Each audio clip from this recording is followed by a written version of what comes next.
makes a really big difference. Knowing that we are being treated fairly, knowing our rights are being protected. We won because the people in our bargaining unit really came together. The explosive growth has been extraordinary. Others were a lot louder, and we can make changes happen. Really came together. And we can make changes happen.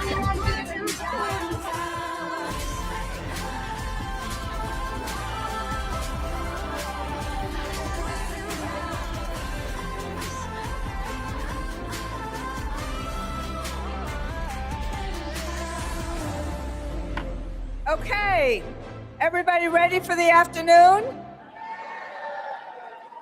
So there are a lot of seats up front for delegates. Ready for the afternoon? And we have moved the room. We've done a little bit of redesign to make sure that we open 5 more delegate sections so that there are fewer guest sections and more delegate sections so delegates have a place to sit. So thank you, everybody, and sorry for that before.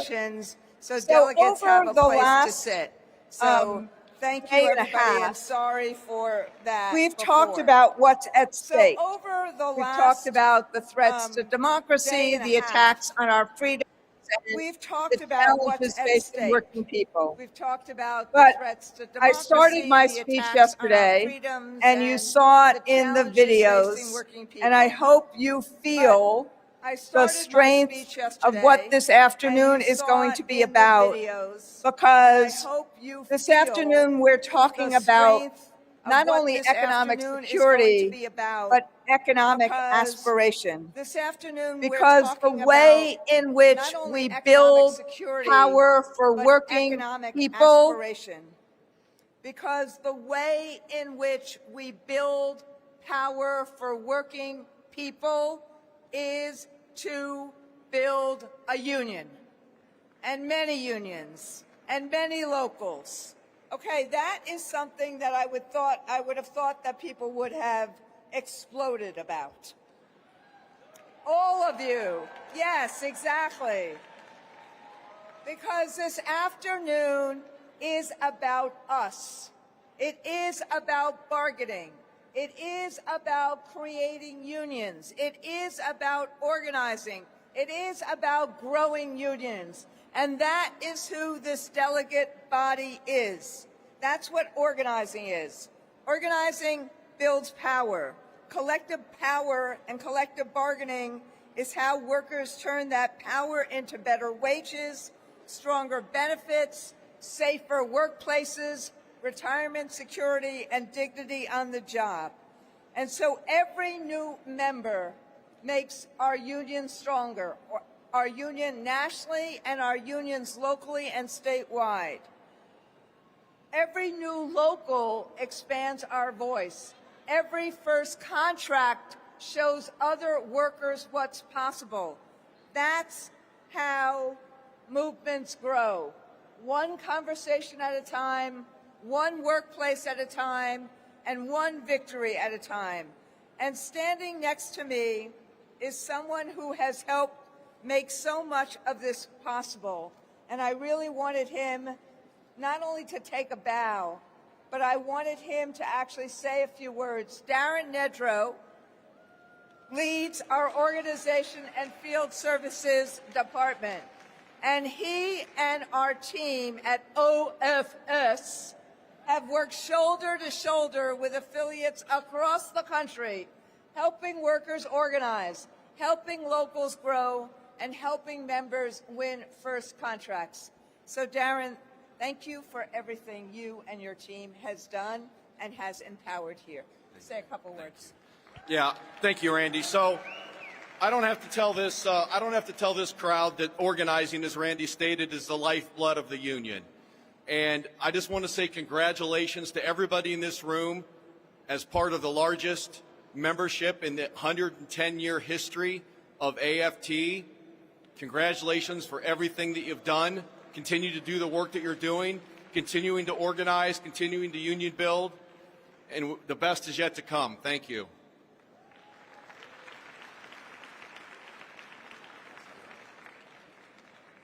So,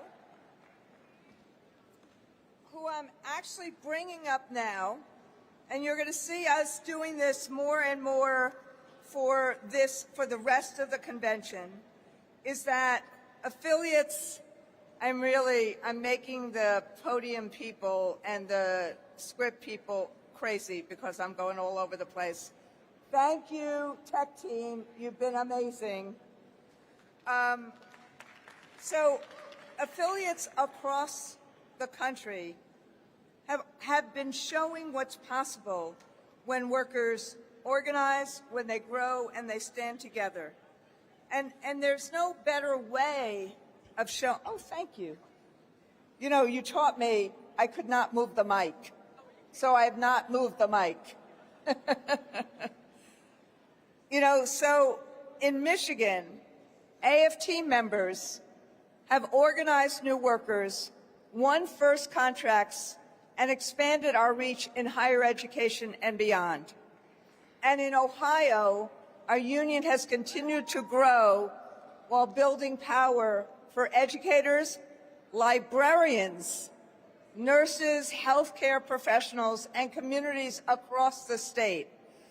They are telling a powerful tale in the Midwest, which people used to call the Rust Belt, of how unions are rising again and workers are having power again. So please join me in welcoming 4 outstanding leaders who are helping us write the next chapter of our union's growth.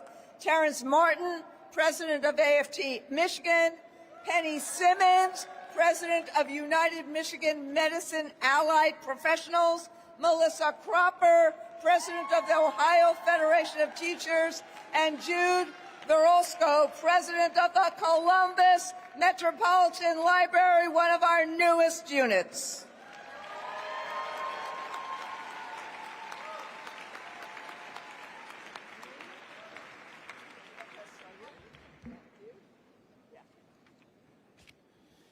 What up, though, delegates? What up, though, delegates? Good afternoon, AFT family. It is good to be here. It is very good to be here. And let me just tell you, one of the best things happening in our union is that we are growing. In Michigan, we are proving something. When you make organizing your priority,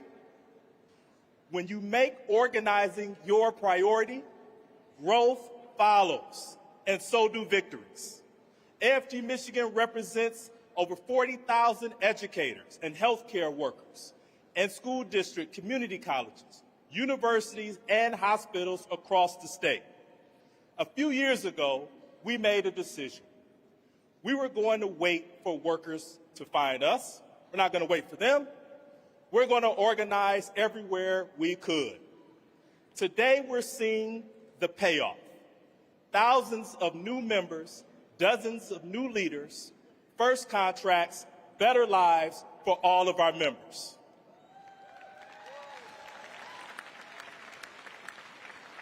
One campaign became 2, 2 campaigns became 6, hundreds became thousands.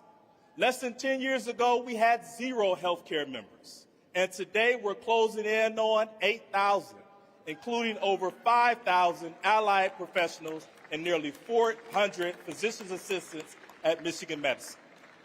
Over 1,500 residents, interns, and fellows at the University of Michigan, Western Michigan, and Wayne State. The House Officers Association, a union of over 1,000 residents, interns, and postdoc fellows at the University of Michigan, and have all affiliated with AFT Michigan.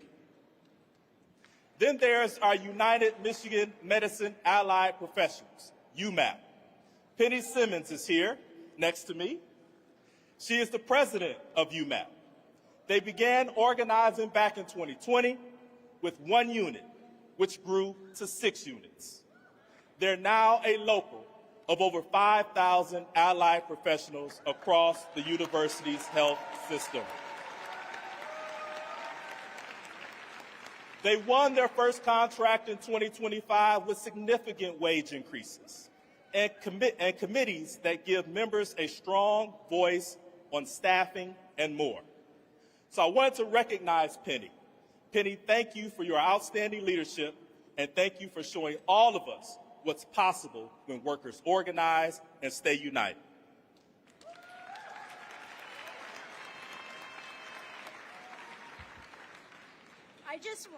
I just wanted to say I appreciate all the support we've had through AFT National in our unionizing journey. They have provided us with exemplary staff. I want to shout out Erica McDuffie, who has been my ride or die.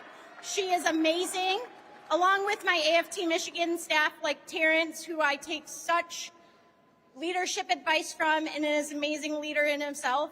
And I just want to say thank you, AFT, for all your support. And UMAP is here with you in the fight.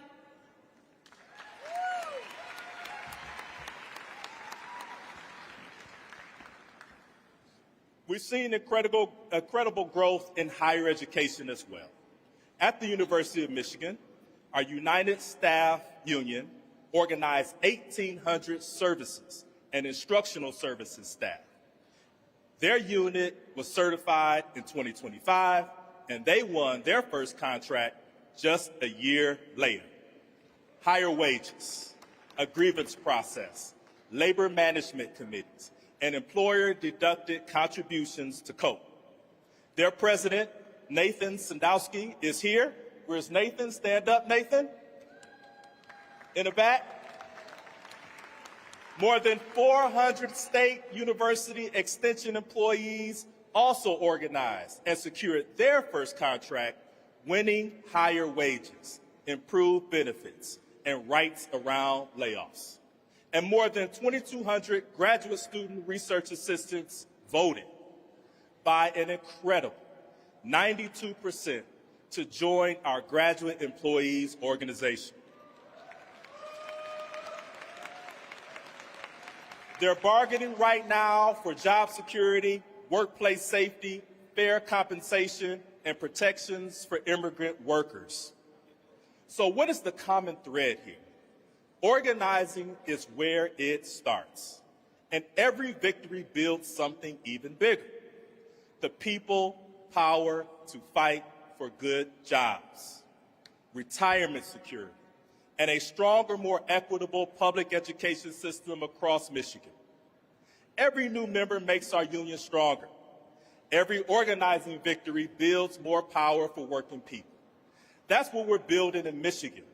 And I know we're hearing the same stories from all across this convention. Thank you now. Thank you. And now we'll have some words from my sister, the president of the Ohio Federation of Teachers, Melissa Crocker.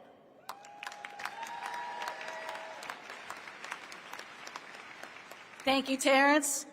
I want to start with a quote from the late Jane McElvey, who was an incredible influence on our organizing. She said, organizing at its core is about raising expectations, about what people should expect from their jobs, the quality of life they should aspire to, how they ought to be treated when they are old, and what they should be able to offer their children, about what they have a right to expect from their employer, their government, their community, and their union. Expectations about what they themselves are capable of, about the power they could exercise if they work together, and what they might use that collective bargaining to accomplish. Ultimately, expectations about where they will find meaning in their lives and the kind of relationships they can build from those around them. That is the vision we have at OFT. That's the kind of expectations we want to set for workers in Ohio. And it's not just about OFT organizing, it's about getting other labor unions in Ohio to organize too, and to support the work that they are doing. And that's why, in addition to our own organizing, we're starting a network in Central Ohio of organizers and of newly organized members who are meeting regularly to discuss organizing and building solidarity. But historically speaking, that was not the culture of OFT. It wasn't until COVID hit in 2020 that we started getting calls from people who saw that having a union made a difference. They saw that we had better working conditions, better accommodations, better safety, and they were calling us wanting to form a union. And our first call came from Worthington Public Library. At the time, we did not represent public libraries, But it was an interest to us because we could see that it made sense because of the connections between public education and public libraries. Both are essential in a democracy. Both provide access to information and critical resources. And both are facing the same attacks on intellectual freedom, equity, bans on books and information, and lack of funding. We successfully won that campaign and got our first contract in 2021. And that began our true commitment to organizing. We created a director of organizing, and with the help of AFT and the organizing department, we developed a strategic plan to organize the 7 library systems in the Central Ohio area, with the idea that if we can organize all the libraries in the area, then collectively they can exert a lot of power on the entire system and build a political power base in our state's capital. And again, with the help of AFT, we hired 2 librarians from our original campaign at Worthington to work as organizers to move our plan. We did not limit our organizing to the Central Ohio area, though, and we did not limit ourselves to library. We took and take seriously every lead that we receive, and if we can't organize them, we turn them over to someone who can.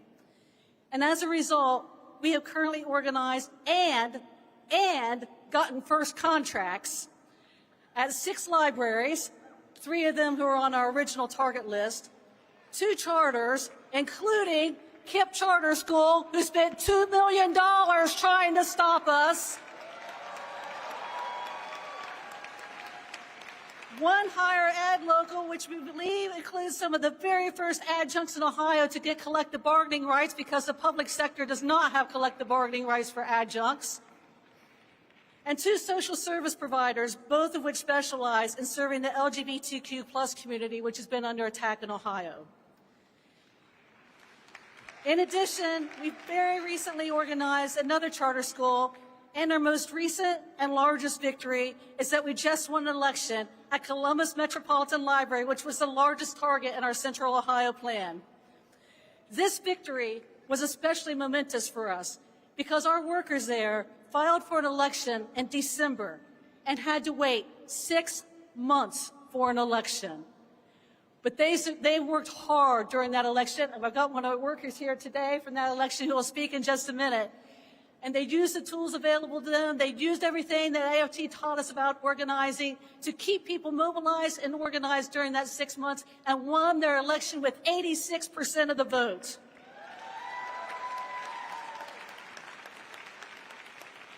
Our success there and in other places can be attributed to 3 key factors. 1, truly committing to an AFT organizing model that works. That means dedicating staff to it and hiring staff who comes from the work and dedicating time to it. Our organizing team meets weekly. Our first contract team meets weekly and discusses what's going on and how we can do things better. And also dedicating finances to it. And again, without the help of the AFT, would not have been possible. AFT came in during our Columbus campaign and helped with an organizing blitz, brought members in from all across the country to help us get across the finish line, showed us tools like Action Network that we learned how to use to help in an organizing campaign and in a mobilization campaign for our election. Number 2, being willing to learn from our mistakes. When we started, we were not pros at doing organizing, but every campaign we debrief and we learn and we discuss with the organizing department at AFT, and we get bigger and better every single time. But number 3, and the most important, keeping the work focused on the workers at the workplace, allowing them to be the ones who have the member-to-member conversations, because they're the ones who are close to the work. They're the ones who said they want a union. They're the ones that know what people need. And we let them do the talking because they know what it means to work in that workplace and what they need. So having said that, I think it is appropriate for me to end today, for you to hear from one of our original organizers for the Columbus Metropolitan Library campaign, Jude Veratsko.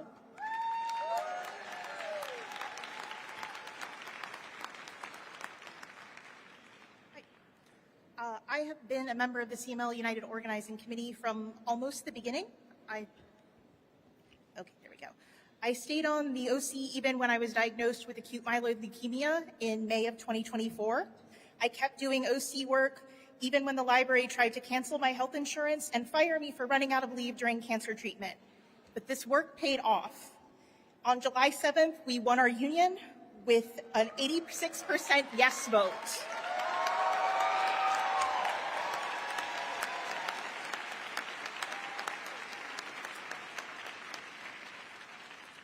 And this number is impossible without the years of work by CML United's organizing committee.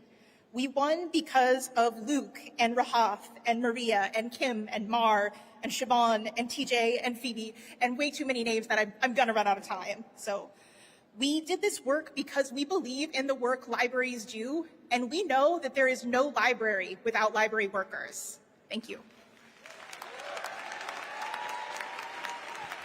Thank you, Jude. And we'll leave with one final message. Organize, organize, organize. Thank you.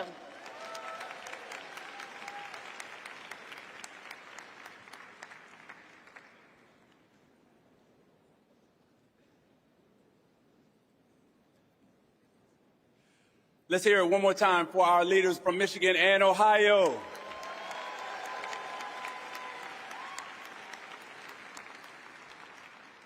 Those weren't just great stories from two states. They're proof that workers are still choosing unions. They're proof that when we organize, when we build relationships, when we listen, when we fight alongside people, they say yes. And that's happening all across this country. But our movement is about more than just celebrating victories. It's also about standing with our brothers and sisters who are on the front lines. And so right now, nowhere is that fight tougher than in my home state of Florida. Governor Ron DeSantis has launched an all-out assault. Thank you. Let me start that one more time so we can get a bigger boo. Governor Ron DeSantis. Governor Ron DeSantis has launched an all-out assault on public education and on public sector unions. Florida ranks near the bottom in public education funding. Teacher salaries remain among the lowest in the nation. And at the same time, billions of public dollars are being diverted from neighborhood public schools to fund private school vouchers. Our members in Florida and the students and families they serve deserve better. And to our Florida members that are here today, I want you to know this. Your AFT family, the 1.88 million of us, stand with you. We will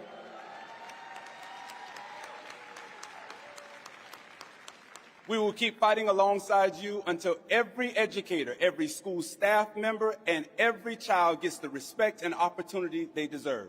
Because that's who we are.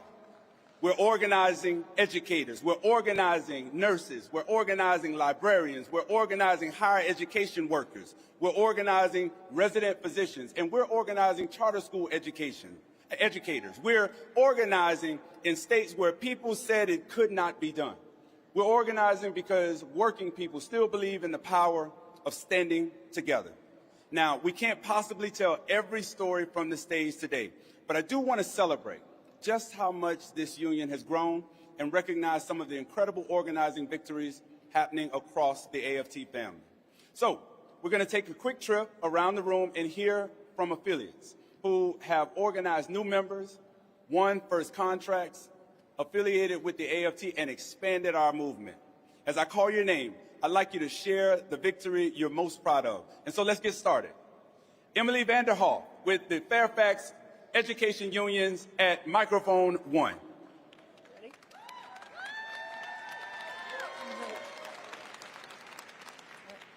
Hello all, my name is Emily Vanderhoff and I'm the president of the Fairfax County Federation of Teachers in Fairfax County, Virginia.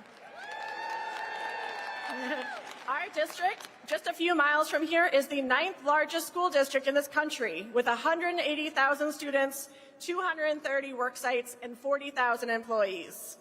At the last convention 2 years ago, my predecessor, Dave Walrod, announced to you all that our local, together with our NEA partners, had just won a groundbreaking election to represent 2 units representing 28,000 instructional and operational workers in our school district. Since that time, oh, we can cheer for that. Woo.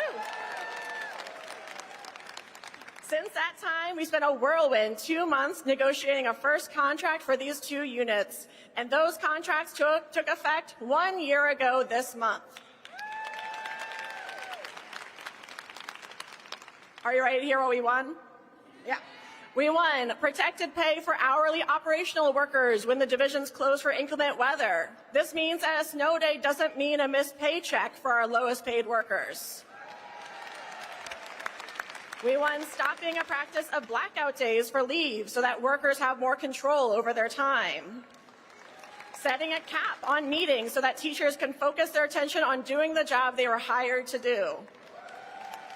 Putting our insurance carrier out to bid to combat ballooning rates while coverage got progressively worse. Weingarten writes in Just Cause to protect workers from unfair discipline. And a 17% pay increase across both units over the 3-year contract.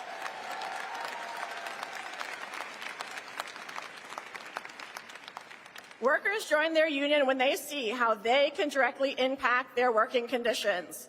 This has been a year of FCPS workers vigorously enforcing their new contract, raising their voices to challenge unfair practices, filing grievances and winning, and not letting a single clause of this new contract be violated. This growing force of stewards and member leaders is stepping up to defend their rights, and they have led our union in growing by 50% over 2 years, reaching our highest membership level in our 50-year history. We have been growing, fighting, and winning, and this is just the beginning. We are gearing up for our next contract fight, and we can't wait to tell you about it next convention. Fantastic. Microphone 2, University of Kansas, Marcia McCartney. Thank you. My name is Marcia McCartney, and I'm proud to represent the United Academics of the University of Kansas. This past April, our members ratified our first ever union contract, protecting nearly 1,600 faculty and academic staff. University of Kansas faculty had talked about organizing for decades. During the pandemic, our Board of Regents threatened to make tenured faculty fireable at will. We realized that if they could come for one group of educators, they could come for all of us. So we started talking to each other. Those conversations built trust. Trust built solidarity. And solidarity built power. And in 2024, 2 years ago, 86% of our colleagues voted yes to form the United Academics of KU.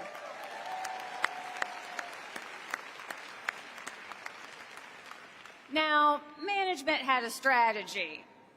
Delay, delay, delay. They delayed our election. They delayed scheduling bargaining sessions. They delayed passing counter proposals. But we had a strategy too. Organize, organize, organize. Our members packed bargaining sessions. Hundreds of us rallied on campus. Our contract action team ran actions, mobilized members, and kept the pressure on. Faculty, students, retirees, and community allies flooded administrators' inboxes. We refused to lose momentum. And 3 months ago, after nearly 2 years of bargaining, our members ratified our first contract with 92% support.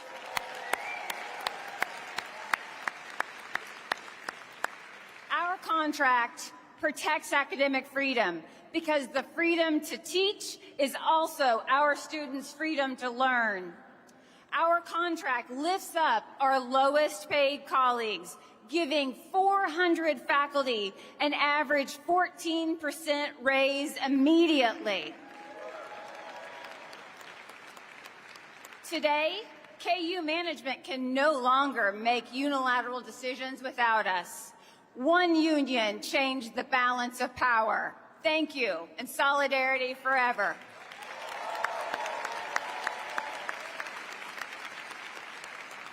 Thank you. At microphone 3, Kenya Campbell, Dr. Michael Massey, and Tina Keller. Kenya Campbell, President, AFT Maryland, 8018. Across the country, working people are facing increased adversity. Educators under attack for their freedom of speech, healthcare being gutted, and workers stripped of their power. But with every new challenge that arises, so does the courage to overcome it.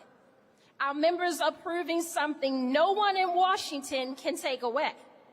When we organize, we win. We stood firm.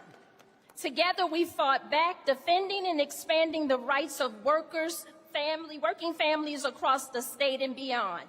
And our union has made sure Maryland lawmakers and leaders make clear exactly which side of the aisle are they on. That they will leave no worker behind and protect the people who keep our state running. The past year is proof of what that commitment can deliver.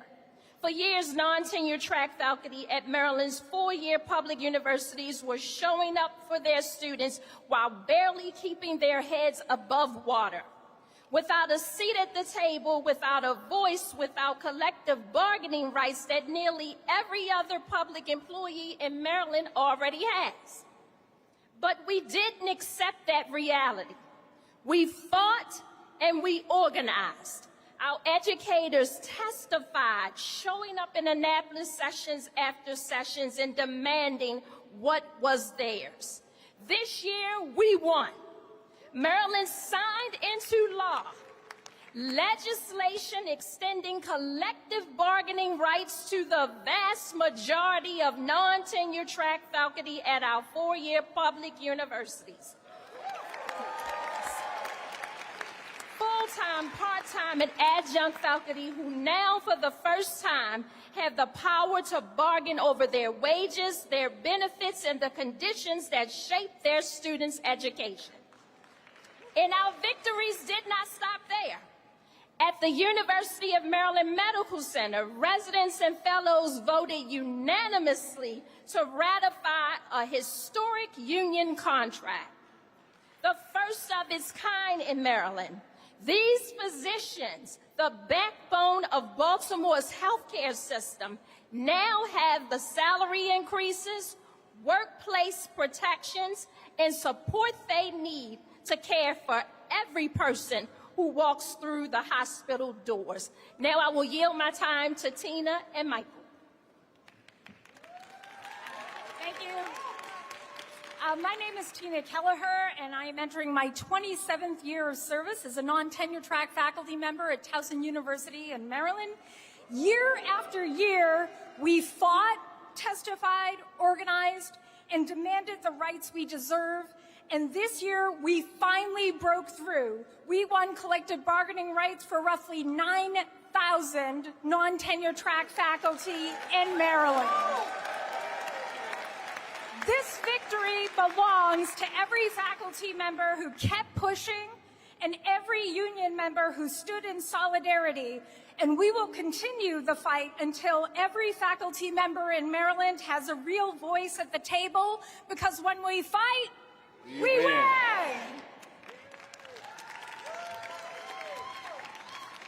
Hi, everyone. I'm Michael Massey. I'm Vice President of University of Maryland Resident and Fellow Alliance, which has over 950 resident and fellow physicians. We are entering year 2 of our first contract, which won us a 20% salary increase, food and parking stipends, and guaranteed 4 weeks of vacation. We are continuing to have wins after our contract, including a separate raise for all chief residents and fellows, improved our workrooms, addressing a small rat problem, and won a gluten-free meal option and a promise to improve indoor air quality. Huge thanks to AFT Maryland and OFS for making this possible, and a special shout out to K&R Branding Solutions located in the hub outside for all of our wonderful union merch, which included a lanyard badge reel and our own Union Resources hospital badge. Thank you. All right. Thank you. Thank you, Marilyn. Now, at microphone 4, Todd Wilson and Bethany Letig. All right, AFT. My name is Todd Wolfson. I'm president of the American Association of University Professors and a vice president of AFT. When we were voted in to leadership in 2024 of AAUP, AAUP had 41,000 members. Today, we stand at 58,000 members strong. 58,000 members strong. Almost 50% growth in 2 years. Let me tell you how we did that. We focused on training our members in the nuts and bolts of organizing and building campaigns that mattered on their campuses. We focused on tearing down the walls between different types of higher ed workers, from professional staff and full-time faculty to grad workers, postdocs, and part-time faculty, along with, of course, our students. And we stood up to Trump and his band of bullies that are attacking and attempting to destroy the greatest higher education system in the world. And we've done that with lawsuits and campaigns. And as Randy noted yesterday, we are winning. We're winning. We're winning in the courts, and we crushed Trump's higher education academic loyalty oath. And that was through organizing. And when people see you win, they want to be part of it, and they become members, and that is what has been happening for higher ed, for AFT and AUP. And now AFT and AUP are the biggest, strongest higher education union in this country. So AUP has 40,000 members with collective bargaining rights, but we got another 20,000 that don't have collective bargaining rights. But our goal is to get everybody collective bargaining rights, like our sister in Kansas and like our amazing folks in Maryland. And so the next state up that we're going to win collective bargaining rights is Virginia for all of our higher ed workers. And guess what? We got our president of Virginia AUP here, Bethany Lateef. Take it away. Thanks, Todd. Thank you. I am a proud member of the AUP AFT United Academics Local 6741. We are a national local of higher ed workers formed when the AUP formerly affiliated with the AFT. Our members are located across the country and around the world. We are higher education workers who do not yet have the right to collectively bargain. We are pre-contract local, and over the past 2 years, as Todd said, we have doubled our membership from roughly 10,000 to 20,000 members. Thank you. And there are thousands more of us to organize, so we are ready to get to work. And even though we cannot legally bargain yet, we can and do act like a union, building our organizing strength and building people power to fight for all higher ed workers, our faculty, students, staff, and the families and communities we serve. And we are fighting against attacks on higher education, including at my university, George Mason University, where we successfully beat back both federal and state power grabs just this past year. And in Virginia, we are fighting right now to join with our Maryland siblings to win our right to collectively bargain. So thank you to AUP, thank you to AFT for supporting our newish national local, and to all of you here in this room and around the country for welcoming us into this powerful union family. Thank you. All right. Thank you. Microphone 5, Danny Chiero of the Oregon Nurses Association. Hi, everyone. My name is Danny Chiero, proud member of the Oregon Nurses Association, AFT Local 5905. I work as an RN at Oregon Health and Science University, or OHSU as we call it. I'm a member of our bargaining team, chair our grievance committee, and serve on ONA's labor cabinet. Since the last AFT convention, O&A has experienced extraordinary growth. We've welcomed nearly 5,000 new frontline healthcare professionals into our union. Over the past 4 years, we've grown from 15,000 members to more than 25,000 represented workers. That growth includes nurses at Legacy Health in Oregon, a campaign more than 30 years in the making. And for the first time in O&A's history, we've also organized healthcare professionals who aren't registered nurses. I've seen what that growth means firsthand. OHSU has the largest RN bargaining unit in O&A, and now our advanced practice provider colleagues are union members too. While we remain in separate bargaining units, being part of the same union has made us stronger. We have more solidarity, more leverage, and a stronger voice together. This didn't happen by accident. With tremendous support from AFT, O&A made a major investment in organizing. We hired organizers, developed a strategic plan, focused on workplaces where we already had strong nurse bargaining units, and committed the resources needed to grow. Our goal is simple: build wall-to-wall unions across Oregon healthcare. At the same time, healthcare workers across the state were watching what O&A members were winning. As employers became increasingly focused on profits over patients, workers saw O&A securing staffing protections, better wages, improved benefits, and a greater voice on the job. They wanted that power too, and our phones were ringing off the hook. We are proud to be the largest and fastest growing healthcare local in AFT. We're deeply grateful for AFT's partnership and investment.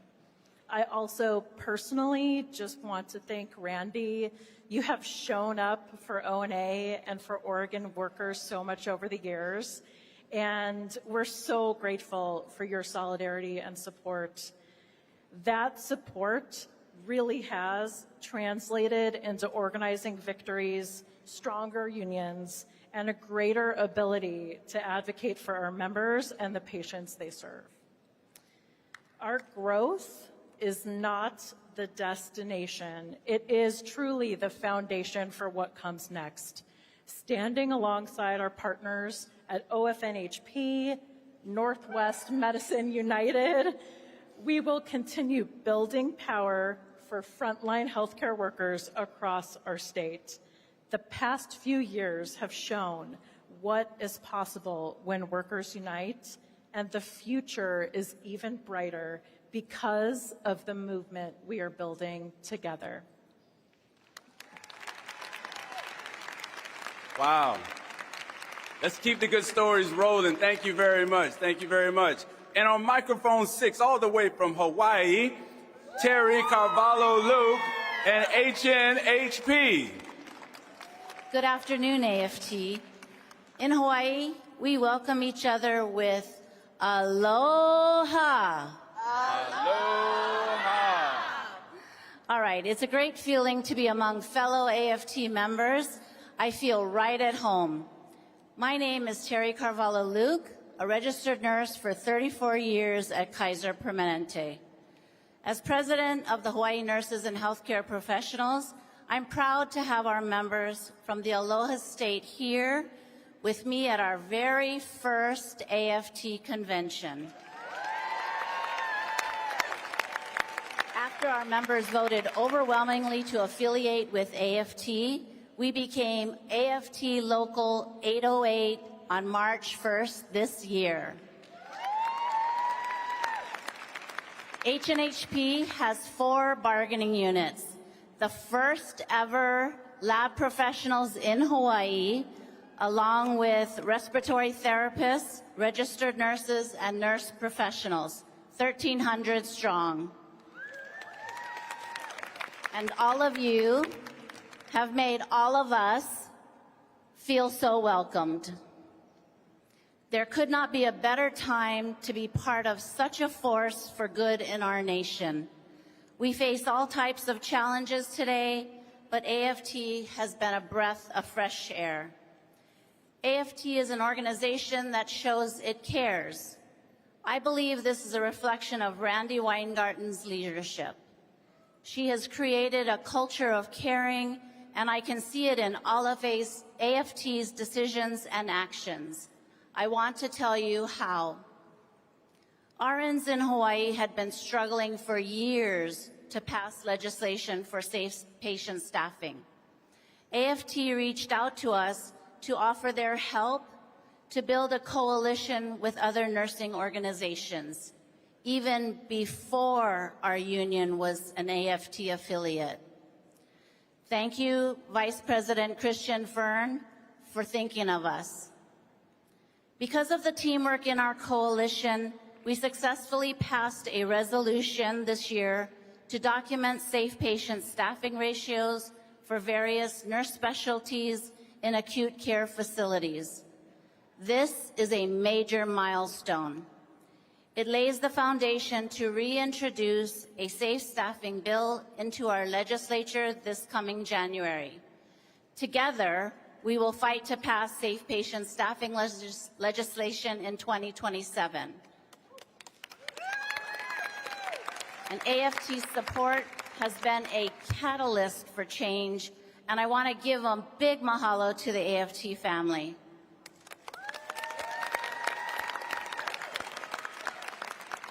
Looking back, one of my first encounters with AFT was with a nurse who is here, with another AFT affiliate, the Oregon Federation of Nurses and Health Professionals.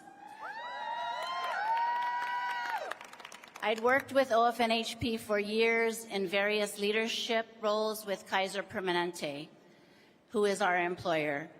I was told that AFT could help us in Hawaii, and I always kept that in mind. Through the years, others at AFT shared the same spirit and values that brought us closer. And then I began working closely with Serena Rohr, and we and our teams fought side by side to win historic gains for our respective members. And this was through the recent Kaiser bargaining. And here we are. Our affiliation with AFT was one of the very best decisions made by our local union. It has opened the door to new possibilities for our members and the communities we serve. As an independent union, we realized that we had reached a plateau, but AFT has since then reinvigorated us with a new vision for the future. AFT's vast resources and expertise have helped inspire us to see tremendous opportunities to grow our membership, and our effectiveness as a local union has caught the attention of other healthcare professionals.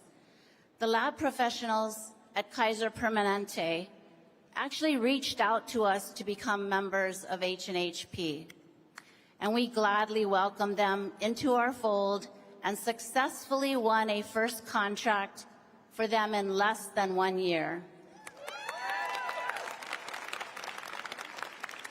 And we are just getting started. So with AFT support, I know we will continue to grow. So from the bottom of my heart, I want to thank Randy and the entire AFT for their kind support, and we know you have our back. We are proud to be affiliated with AFT and look forward to growing together. Thank you, thank you. Let's give it up one more time for our new friends from Hawaii.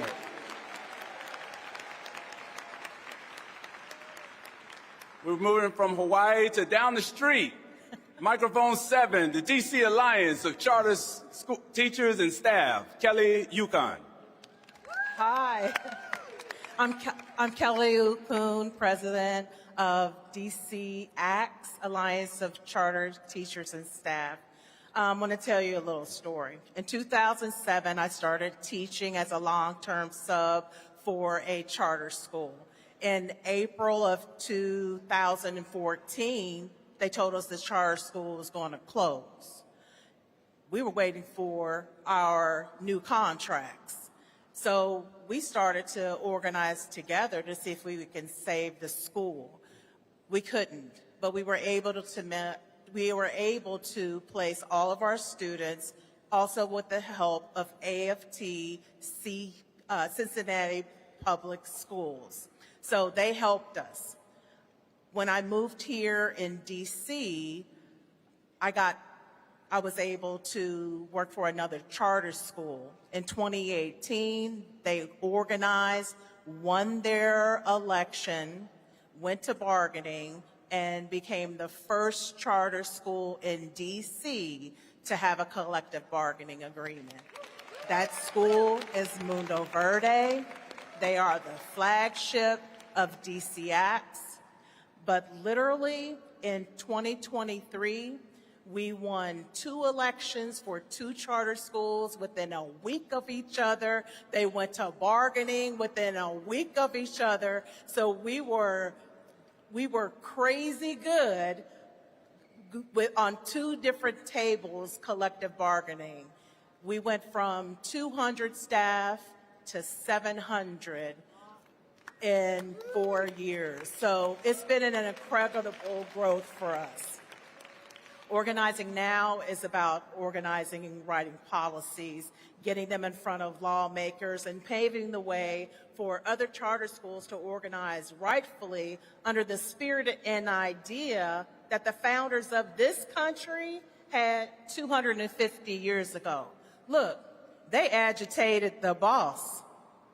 They organized and they won freedom and independence. So now we're moving towards density. And I think that comprises of 2 things. Membership, of course, because we want our union to be stable, viable, and do the work that it needs to be done. But also it's about saturation, like every school, every department, every shift, every member, all connected through like real conversations, not just one-time check-ins, but like routine. Becoming professionally annoying, like strategic pestering. They say, oh my God, here's Kelly again. Good, because when they need me, they know where to find me. And now it's about leadership development.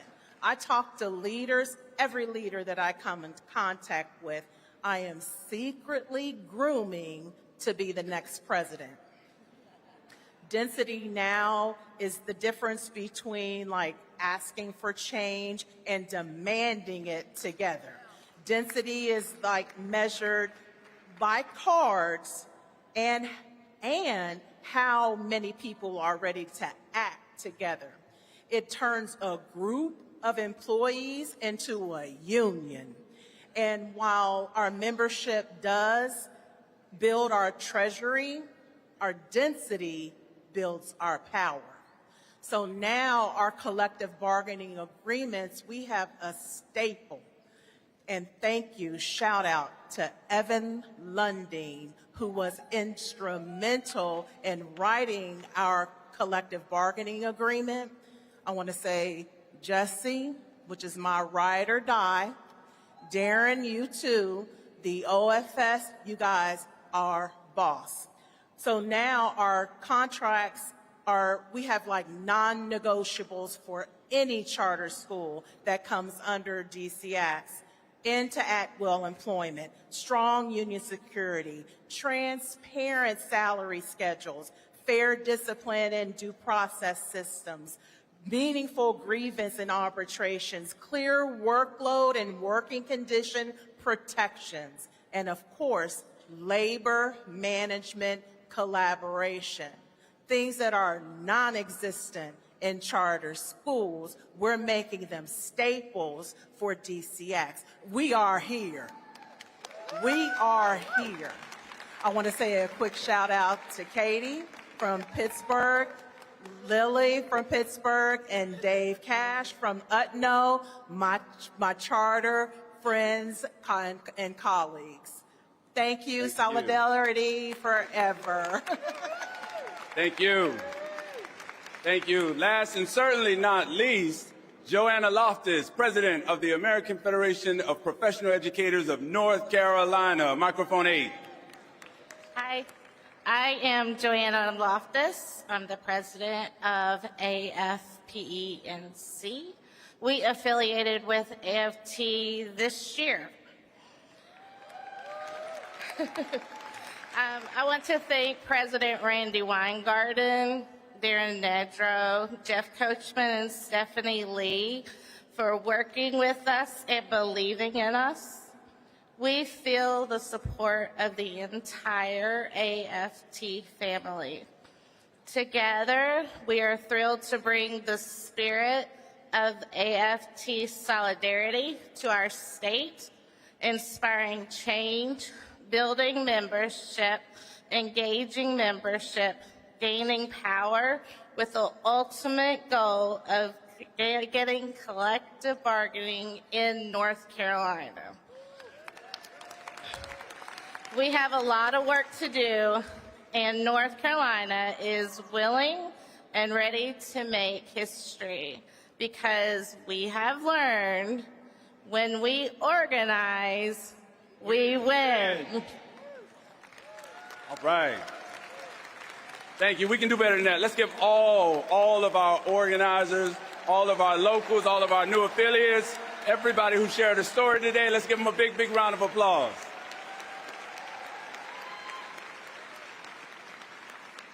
Thank you. And what you've just heard is the power of organizing. Workers finding one another. Workers building trust, growing our union, and expanding our reach. That's how worker power begins. But organizing is never the finish line. It's the starting line. Because once workers build that power, they use it. They use it to sit down at the bargaining table. They use it to negotiate for better wages, stronger benefits, retirement security, safe staffing, paid leave, and dignity every worker deserves. And here's what's remarkable. Every contract we win doesn't just improve lives, it inspires the next group of workers to organize. That's how movements grow. Organizing leads to stronger bargaining. Stronger bargaining leads to better contracts. And better contracts show other workers what's possible. And then they organize. That's how we build power that lasts. Two leaders who know that better than anyone are Serena Rohr of OFNHP and Terry Carvalho-Luke. Together, they helped lead one of the most significant campaigns in our union's history. By organizing across bargaining units, standing together, and bargaining together, they didn't just win a contract. They built even greater power for the future. Put your hands together for Serena and Terry.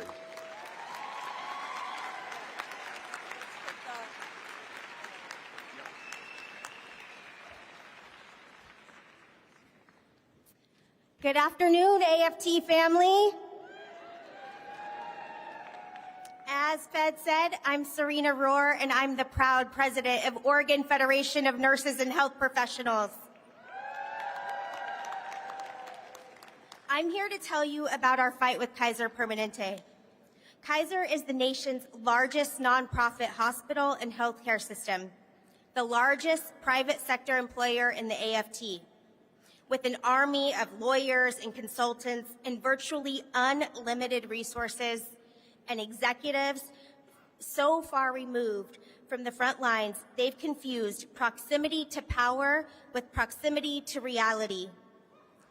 This part of the story is really about the intersection of politics and bargaining. Not many people know this story, actually.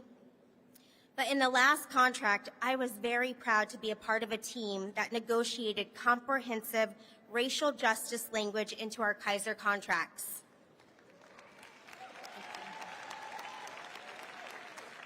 But that was in 2021 when Joe Biden was president, and this was in 2026. The Trump administration began waging a campaign of retribution on American institutions, upholding policies related to diversity, equity, and inclusion. I know our siblings in higher ed and K-12 have been under attack for a long time, but the politics of hate came knocking on the door of healthcare.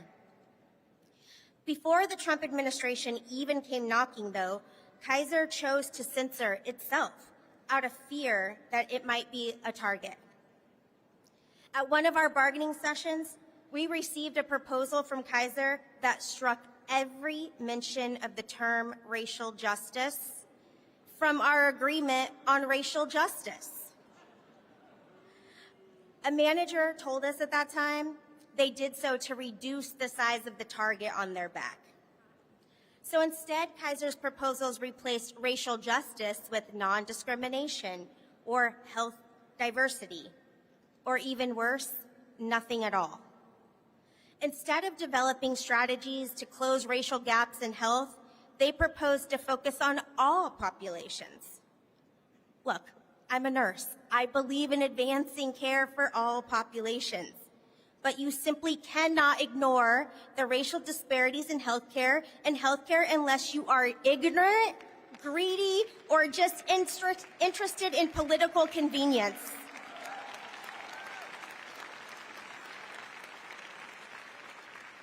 Kaiser wasn't ignorant, but they did choose the cowardice of political convenience over the courage of moral clarity. That was one of the early signs that this round of bargaining just was not going to be the same. Just because Kaiser wanted to turn back the clock didn't mean we'd settle for defending yesterday. We went in to win for our future. So I picked up the phone and I called Randi Weingarten and I called on the strength of our national union. And she gave us access to the A-team, y'all. Kyle, Jess, David, Megan, all the folks in the comms, political, research departments, and OFS.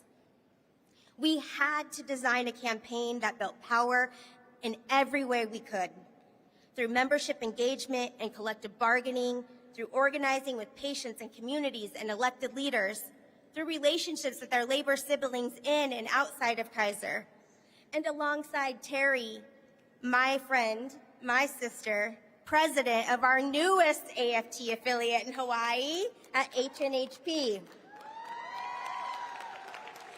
Together, we coordinated our strategy and proved that when healthcare workers bargain together, we absolutely win together. Our members showed up with their struggles to the bargaining table about being understaffed and overworked, underpaid and overburdened, undervalued and disrespected. And how did Kaiser respond when confronted with these truths? Don't believe your lying eyes. It turns out that if you spend enough time trying to appease the Trump administration, you begin to mistake rhetoric for reality, believing hard truths disappear if you simply deny their existence. Once you give someone the power to define your reality, you risk never getting it back. And listen, you cannot gaslight the very people who keep the lights on.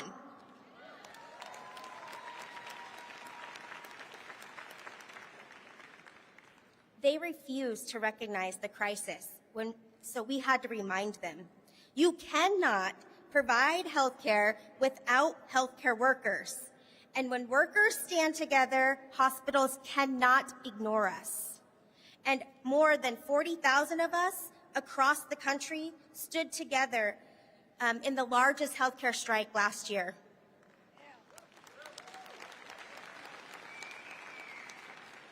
We won major wage increases. We strengthened staffing protections, protected or improved every benefit, including expanding IVF coverage and securing additional paid lactation breaks, because no worker should have to choose their jobs, their health, or their babies.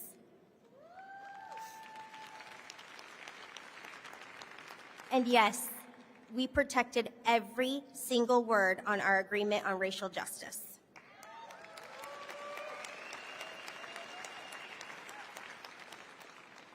We have to remain clear-eyed, y'all.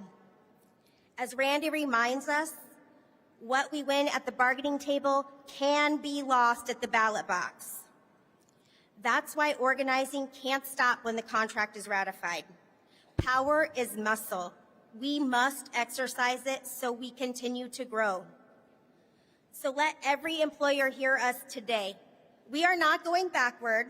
No. We are not lowering our expectations. No. We will continue to build power. There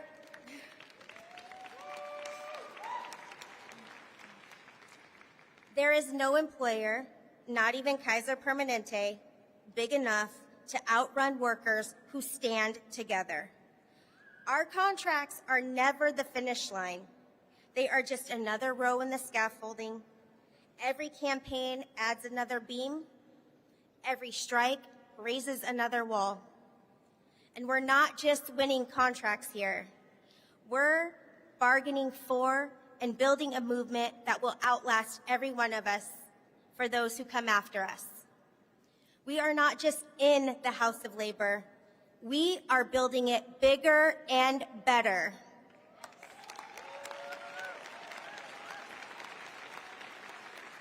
And to Randy and our leadership, and to every AFT sibling who treated our fight as if it was your own fight, thank you.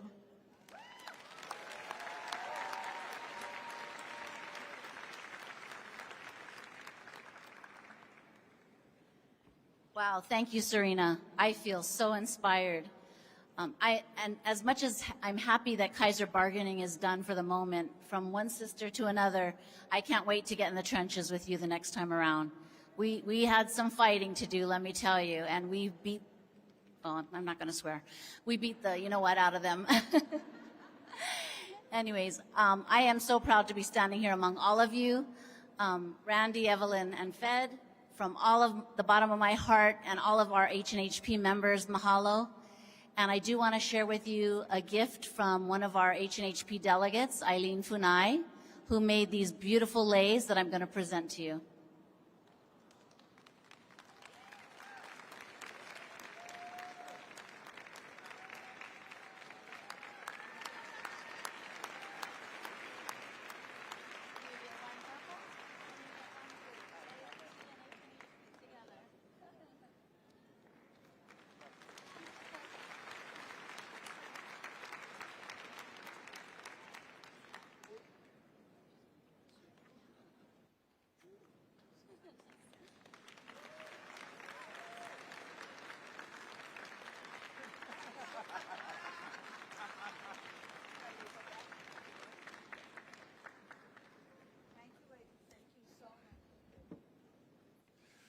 Let's give them both another round of applause. Thank you.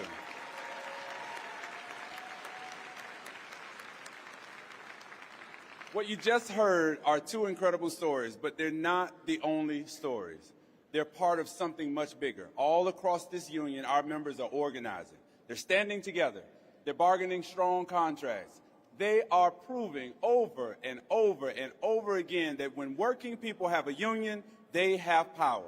So let's take a trip around the convention floor again and celebrate some of the incredible collective bargaining wins that AFT members have achieved together. Let's go to microphone 1, Cassandra Curiel, UESF. I am Cassandra Curiel. I'm the president of United Educators of San Francisco.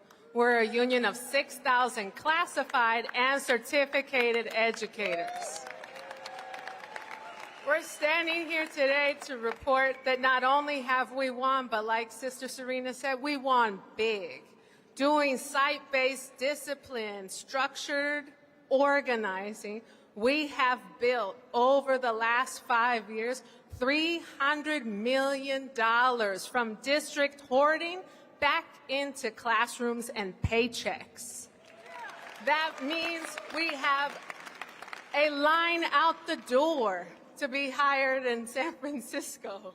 We have won a $34 minimum starting rate for all classified educators. Minimum.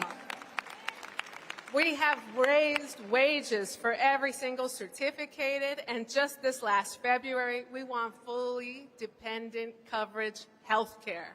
That means not $1 comes out of our members' paychecks to make sure their families have complete and full health coverage. And while we were fighting for that bread and butter, we also codified sanctuary school protections for our members, our students, and our families, as well as shelter for any student or family who is having housing crisis. We've got it covered and we've got it protected in our contract. And while organizing and winning is hard work, it's also fun. And Randy knows, because in the middle of the night, while we were waiting for management to return proposals, Randy joined us at a beautiful karaoke session. And they're still talking about it. Thank you all so much for the support, making sure that we organize, that the progress we've made through effecting this massive, massive achievement. A 4-day strike with 6,000 members that had 40,000 San Franciscans in the streets, and every single union in our district went on strike with us, including principals, cafeteria workers, clerks. Everyone was out in that street making sure that when we fight, we win. Thank you. Thank you. Thank you. At microphone 2, I see some familiar faces. Michael Mulgrew, UFT, Wayne Spence, PELF, and Melinda Person, NYSERD. Michael Mulgrew, President of the United Federation of Teachers, Executive Board Member of NYSERD. 14 years ago, at the end of a recession, the rich and powerful of New York State got together and worked with the governor to perpetrate one of the worst injustices ever in the history of our state to public sector workers. And that injustice was known as Tier 6. And at that moment, we all decided, specifically the AFT locals inside of New York State, that we were never going to allow a single member to have to retire under this punitive, aggressive, and downright nasty pension tier. And I am here to say, over the last 2 years, we were able to make very good progress, but this year we went for the big enchilada to make the big move. And we came up against some powerful interests, but I want my friends and colleagues here to take over and tell the rest of the story, how we began the real work of fixing Tier 6 for all public sector workers in New York State. I'd like our state president from NYSERD, Melinda Person, to come in and tell us the story.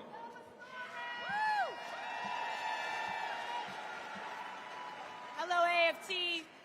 In New York State, we started with rallies on the 6th of every month, building momentum until a final rally on March 8th, where we brought 157 buses full of members and allies to the state capitol for a 15,000-person rally. We sold out an arena, folks. That's what this was.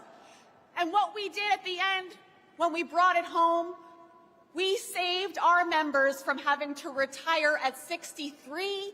Now they get to retire at 58. 5 years of their life back. Now this matters because people can look forward to their golden years with excitement, with joy. They want to spend that time with their grandchildren, right? Our newest members got engaged. Those halls, those rallies were filled with the next generation of AFT leaders. They had a lot of fun, and the young members thought, wow, this union thing is pretty cool. And they also saw that their union, we get shit done. Right, Randy?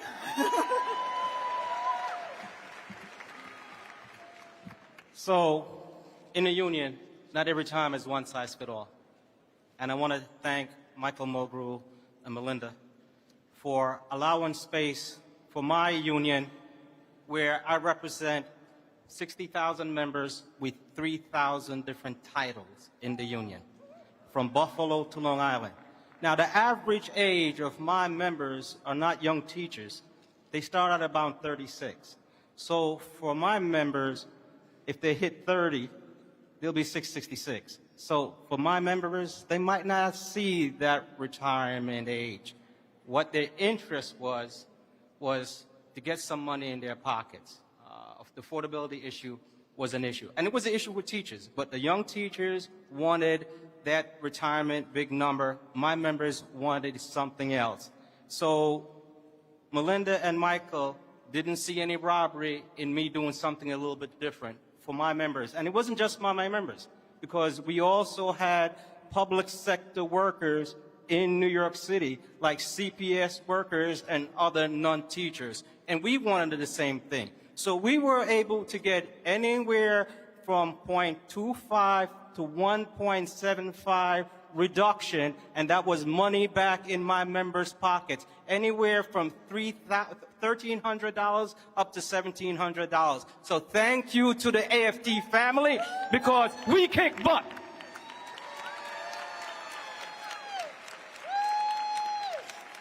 Thank you. Microphone 3, Rachel Makarowski, Faculty Alliance of Miami. Hello, everyone. My name is Rachel Makarowski, representing the Faculty Alliance of Miami, Local 375. Despite nearly a century passing since first becoming part of AFT, this is our local's first convention since winning our first contracts for both bargaining units in 2025. The odds were always stacked against us.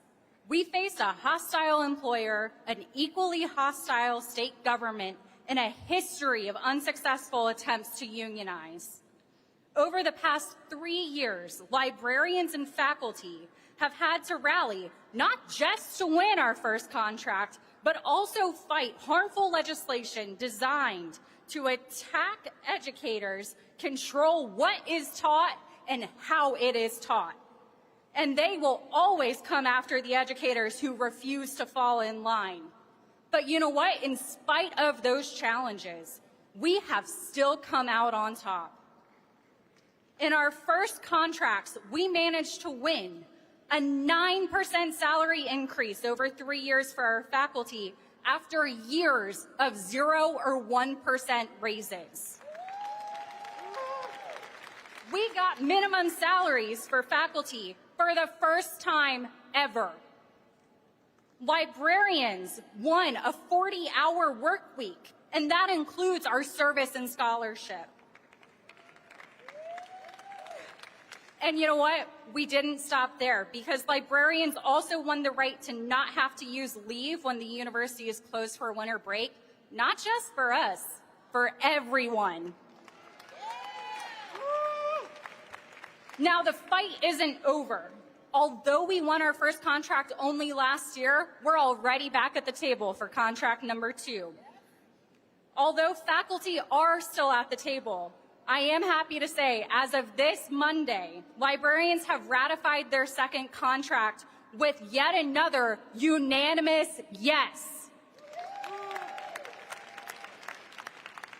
We are so grateful and appreciative for all the support we got from AFT, AAUP, and all of our siblings in AFT and AAUP during our first contracts. We're really excited to extend that solidarity back, and we're ready to fight with you, shoulder to shoulder. Thank you. Thank you. Thank you. Microphone 4, Illinois State University, John Miller with OFISU. Good afternoon, everybody. My name is John Miller. I am the proud president of the University Professionals of Illinois and the membership secretary of the Illinois Federation of Teachers. I am joined by an amazing executive vice president of the UPI, Keith Nyquist, because in unions we never do anything alone.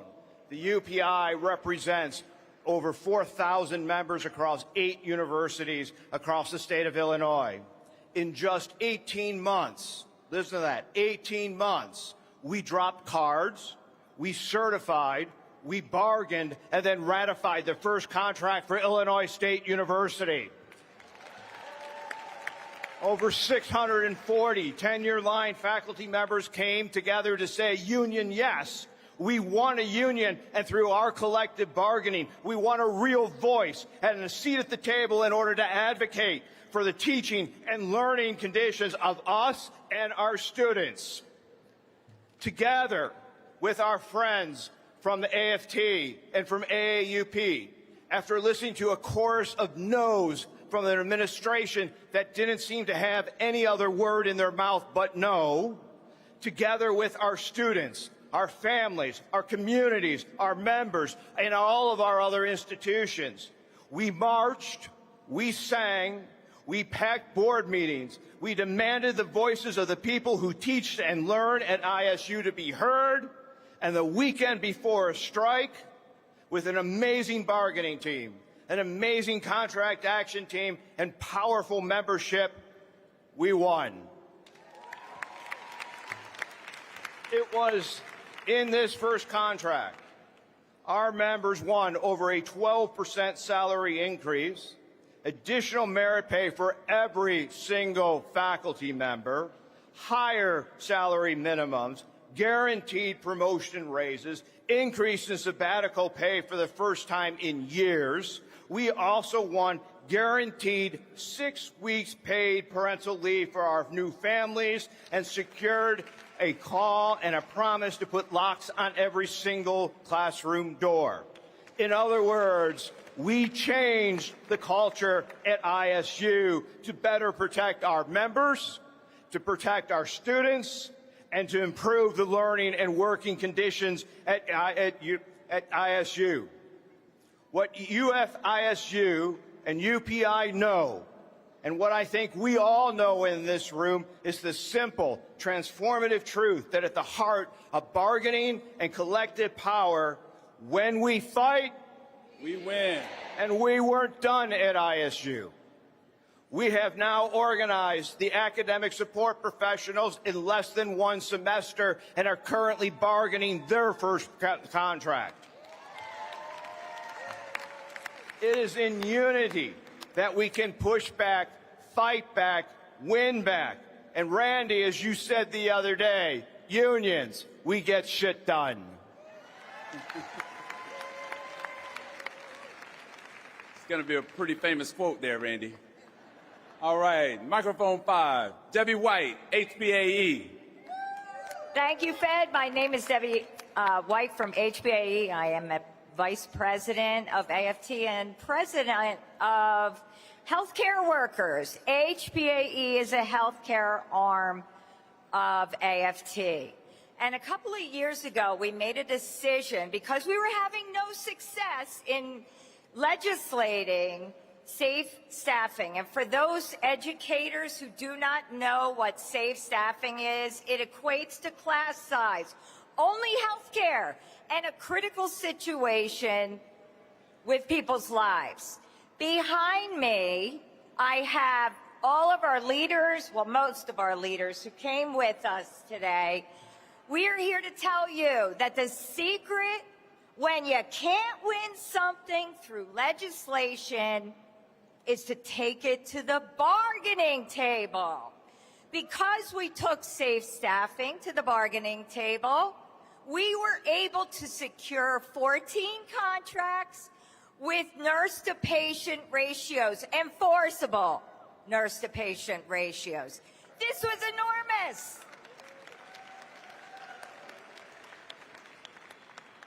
How were we able to do that? Because we internally organized. We pivoted. We put everything into internal organizing. And guess what? When we were able to get strike votes where 95% of our members voted, 95. That's not the percentage that voted yes. That's the percentage that voted. Voted with a 97% yes vote. You put the fear of God into an employer when you mobilize your members. That is the secret to win at the bargaining table. Mobilize your members. Organize, organize, organize. That exists in internal organizing as well. And that's how we were able to win contracts. Our employers believed we were a credible strike threat. And we secured contracts with not only nurse-to-patient ratios in almost every area in a hospital, but up to 10% wage increases in 1 year alone. This is a great win for us. And these are the people who did this. All these people behind me, they're not going to all talk one in a row. I'm the only one who's going to speak here. And they made that clear to me. But these people did this. Please give them a round of applause. Thank you. Thank you. At microphone 6, the guy who's making up for mic time from yesterday, President Michael Mulgrew, UFT. Michael Mulgrew, President UFT. When it comes to health care, we all know a couple of things. One, we love our nurses, right? We all love the nurses. We like the doctors. Do we like the insurance companies? Do we like the major medical groups? Do we like the hospitals who talk about quarterly profits every year? And are they all squeezing every one of us when it comes to the bargaining table? So what we did, we organized and we said, we're not going to play by your rules anymore. We are the patient, but we are also the client. We are the one that pay you. The insurance company's not paying you. The people pay you. So what we did was we reorganized and we changed and turned the industry on its head. We told the insurance companies, if you want to work with us in New York City, that you are responsible and have to sign a contract with complete transparency. And that on a monthly basis, we get every piece of data for any procedure, anything that you spend or pay on our behalf, we want it. And then we told them, and this was the tough one, you will never negotiate with a hospital again without us being at the table.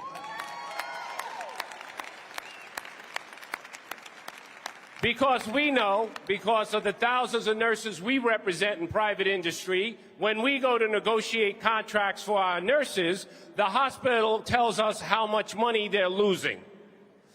They tell us how horrible it is with what they're dealing with trying to keep the hospital afloat.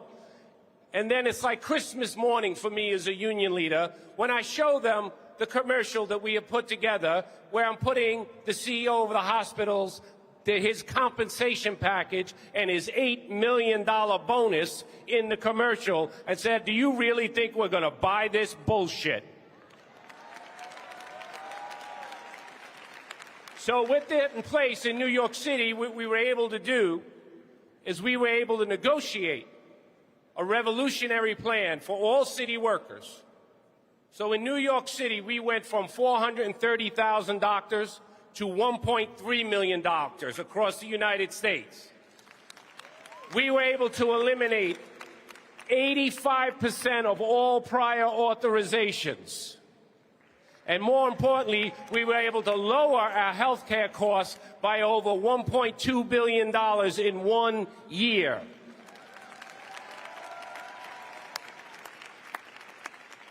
So as we move forward now in New York City, as we head into the next round of bargaining, health care is off the table because we have a guarantee for every New York City public sector worker.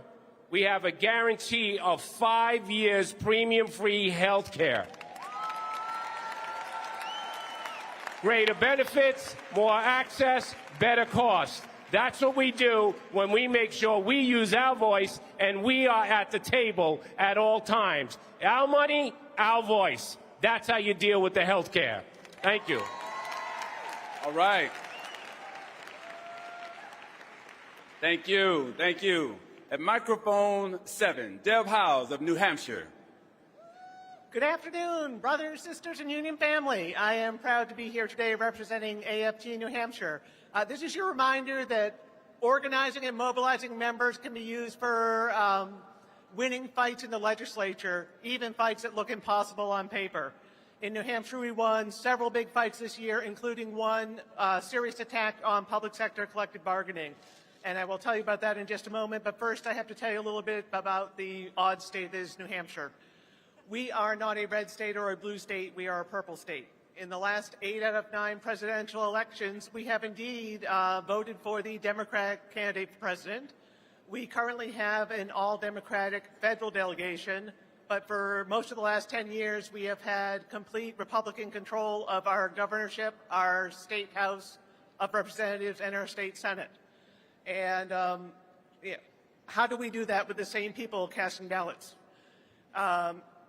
If you look at our New Hampshire electorate, we are about 1/3 Republican, a little over a quarter Democratic, and 40% undeclared.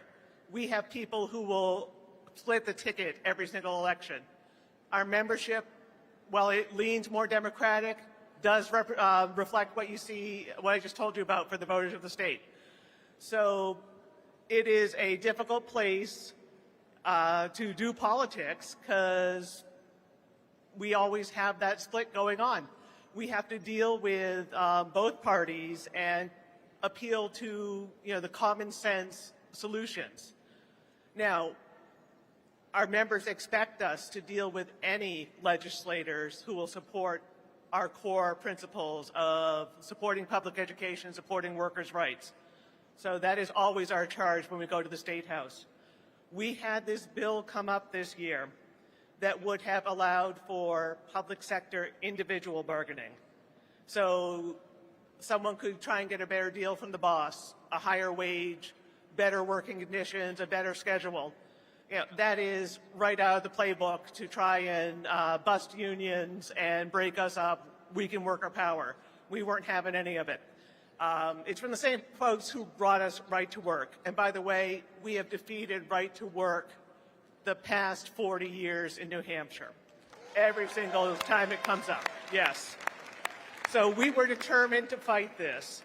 And thanks to the wonderful help we had from AFT, we started out communicating early and often with our members, getting them educated, getting them activated, getting them responding to our representatives.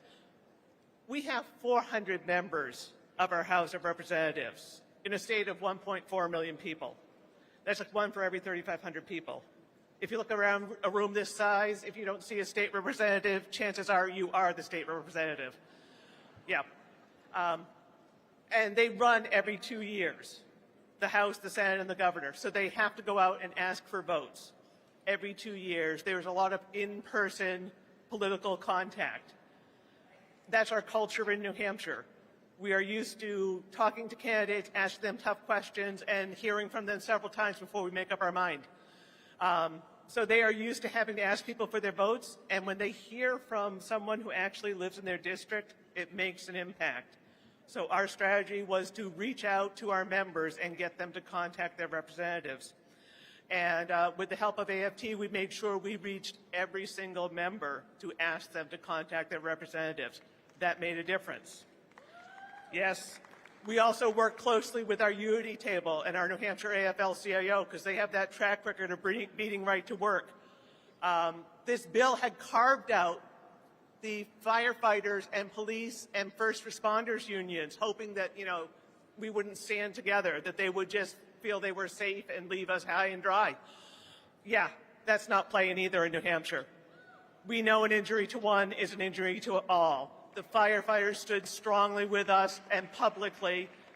I know, I'm so proud of my brothers and sisters in the fire service in New Hampshire.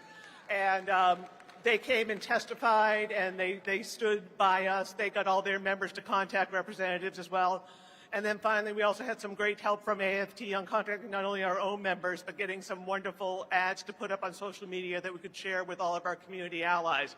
All those wonderful community organizations that support public education and support good governance, so that could drive up their members to contact their state representatives.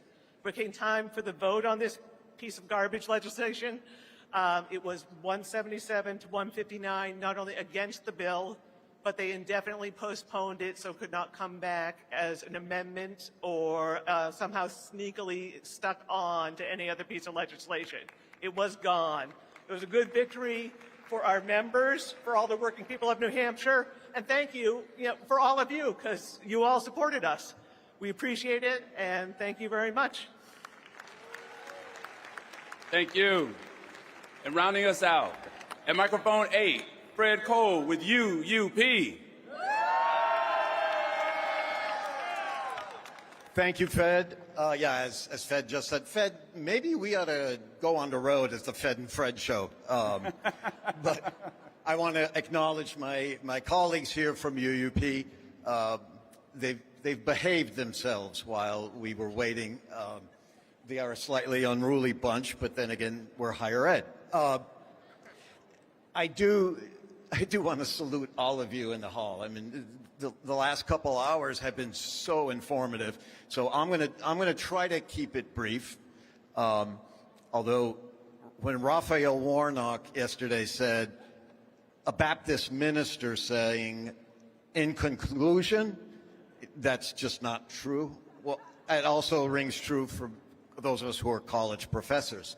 Anyway, sorry, that's all the material I've got. Let me get serious here. Over the past year, UUP has been negotiating with the state of New York for a new collective bargaining agreement. There were several major things that we were after. One was an on-time contract, because believe it or not, in my memory, and I've been in SUNY for a very long time, I have never experienced an on-time contract. They've always been late. Now, we have the Taylor Law in New York State, so we can't strike.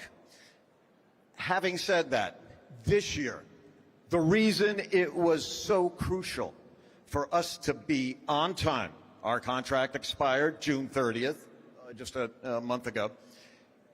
The reason is that the New York State Legislature, the highest paid state legislature in the country, only works to the beginning of June.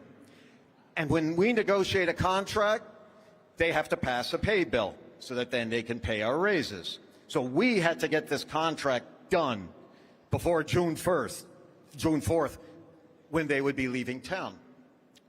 Our members, and this story involves organizing, it involves legislative advocacy and collective bargaining. Our members got engaged a year ago when we did surveys, we did virtual meetings across our 30-plus campuses where we work, and we got all of the demands that we wanted to bring to the table. We put together contract language, because I promised the governor in October, I said, we are going to be responsible partners. We will come ready to deal. That, Governor, is in your interest and ours for us to get a quick, comprehensive, and fair agreement.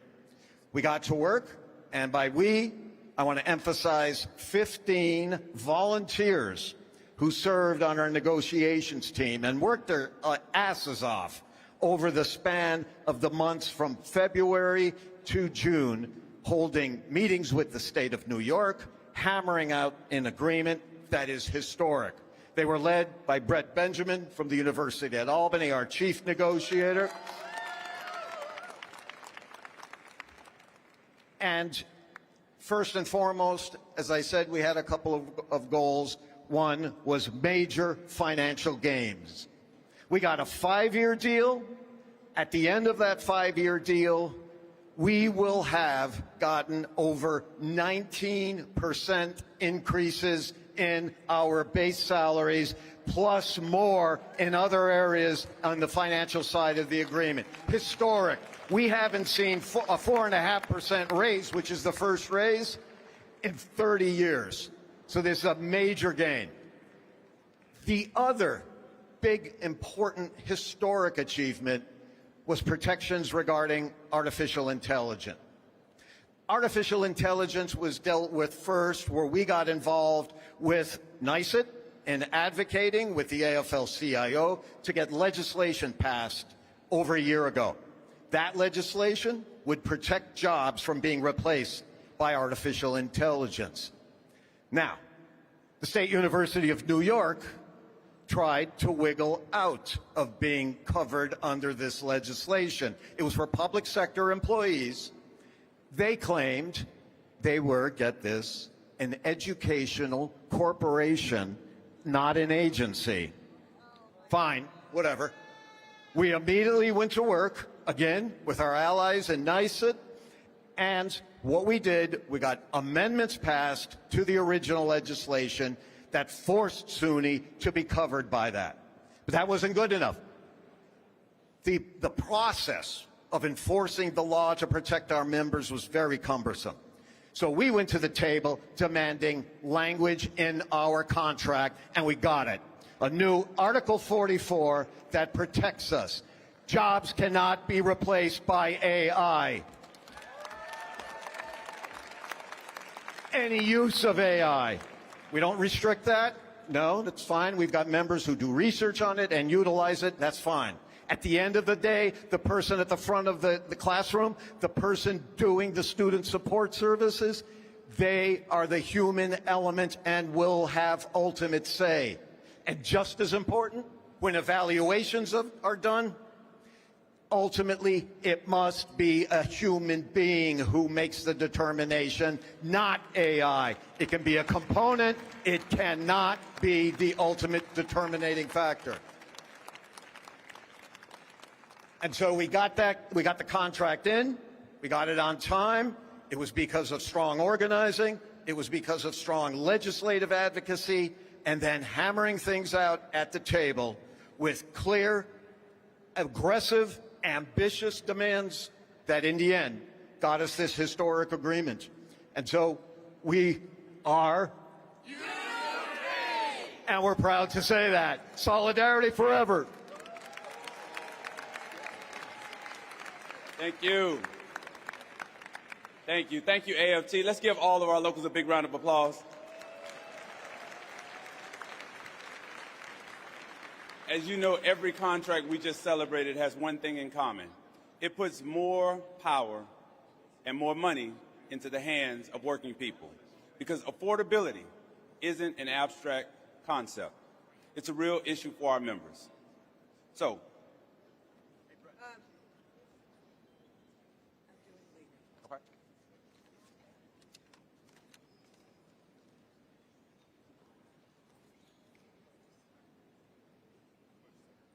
Madam Chair, I'll give you the chair.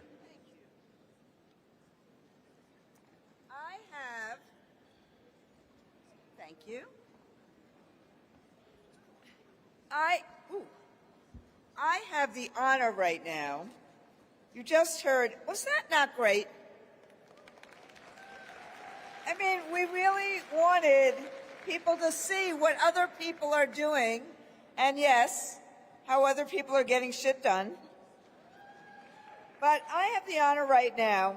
We normally do this at our human rights luncheon, but we really wanted to do this today in the session. I have the honor of presenting our Human Rights AFT Bayard Rustin Award at this convention to a very, very, very special friend. And I would like, if we can, for the Human Rights Committees to come on stage with me as we do this. So come on stage and be part of this family if we can. That includes you, Mr. Spence, and all of the members of the Human Rights Committee. Come on up. The stage can handle it. Some of you may know the guy who's sitting to my right, and I hope if you don't know him, you will get to know him in the next few minutes.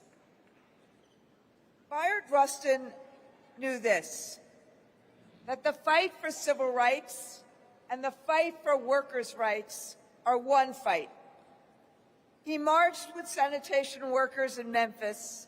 He built coalitions across race, class, and faith because dignity on the job is civil rights, and civil rights are economic security. And no one carries that forward more fully today. No one, frankly, in the United States of America carries that forward more fully today than our dear friend, my dear friend, but our dear friend, the president of AFSCME, Lee Saunders. Lee's story starts in a union household in Cleveland. His dad drove a city bus, and he was a proud member of the Amalgamated Transit Union. His mom was a community organizer and a professor at a community college who shaped Lee's understanding of solidarity and workers' rights. That upbringing led him to AFSCME in 1978 as a labor economist. He worked his way up, organizing, bargaining, politics, and frankly, he was working in Washington. I was working very much at the same time in New York. And in January, actually in November, December, January of 1997 and 1998, some of the New Yorkers in the room will remember that there was a couple of changes in leadership, one in AFSCME DC 37 and one in the UFT. Sandy Feldman had become the president of the AFT after Al Shanker died, and in February 1998 relinquished her presidency of the UFT because she couldn't do and didn't want to do both jobs. Lee Saunders became the trustee, the administrator for DC 37 because of some issues in DC 37. That all happened within the same week. I became president of the UFT in New York in February 1998, and Lee became the administrator of AFSCME DC 37 literally within the same 2 weeks in 1998. And the two of us have been working hand in glove ever since. In New York, we had Rudy Giuliani.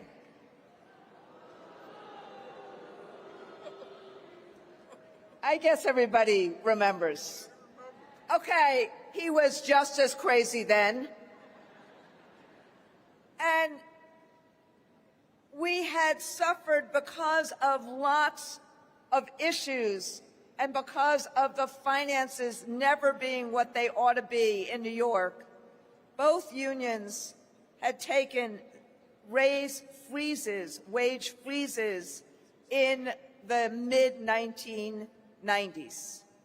And our members were really, really saying, what is the reason for a union? You just heard us go around the room a couple of times because having money in people's pockets is really essential. It's pivotal to what we do as unions. And the two of us, with Dennis Rivera and others, we really decided we had to turn this around. We didn't use the word get shit done then. We said many, many worse things. And then what we did together, which no one thought was possible anymore around the country, and I do love because the folks from San Francisco They had this amazing rally at the beach when they actually used the beach to talk about and to have the fights for fairness. It was one of the things that was so iconic about the San Francisco strike. But what we did in 1999 was we said, this city has to change. There has to be a fair share for workers. And what we ended up doing is that between these three great unions and many in the private sector and others, we had a date. We didn't quite tell the administration that we had intended to close the entire downtown of Manhattan. But it's hard not to when the green machine comes up from the river to City Hall.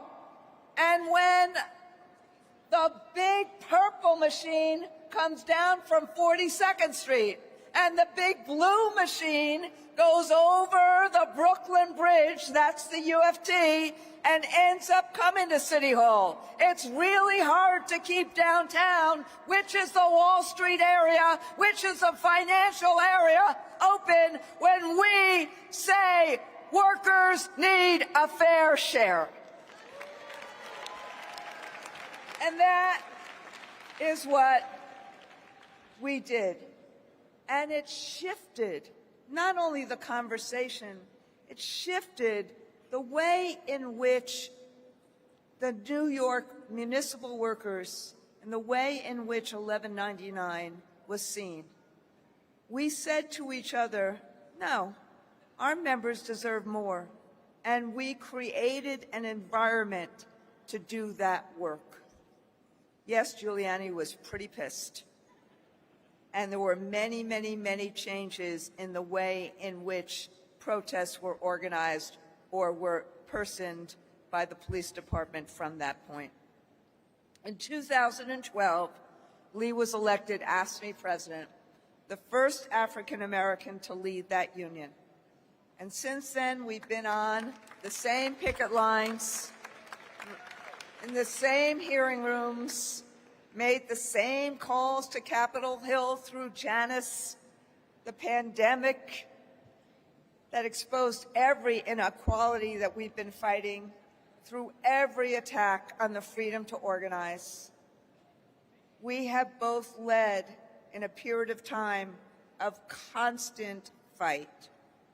Lee leads AFSCME's 1.4 million nurses, correction officers, sanitation workers, and child care providers with this fierce belief: working people deserve power, not just a paycheck. And like Rustin, Lee never separated the labor fight from the broader fight, from the voting rights fight, from the LGBTQIA fight, from racial equality, from democracy itself. In some ways, just like what happened when King died when he was with the Memphis sanitation workers making those fights. Lee's also great to have in your corner. So the first call I got when a certain former Secretary of State called me the most dangerous person in the world was Lee Saunders basically saying and telling reporters what a ridiculous stunt that was, with a few choice words of his own. That's Lee. He always shows up. Solidarity is personal to him.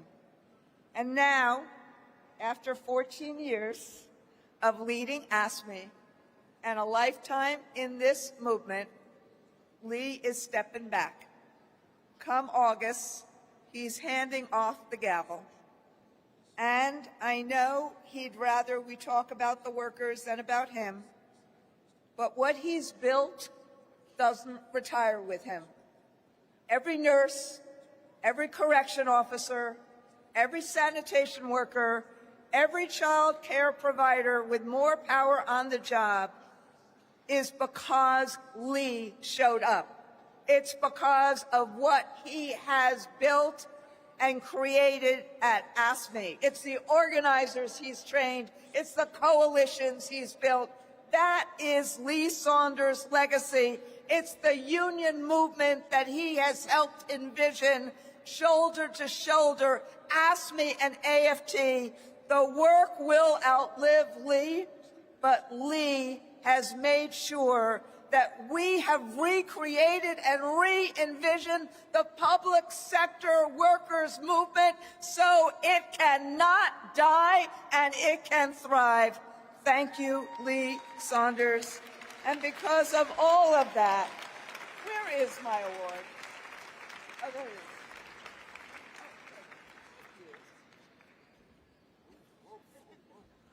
Because of all of that, Bayard would be so proud of us standing side by side together, AFSCME and AFT.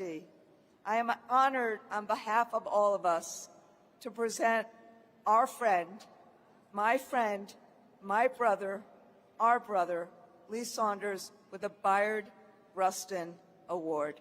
Thank you.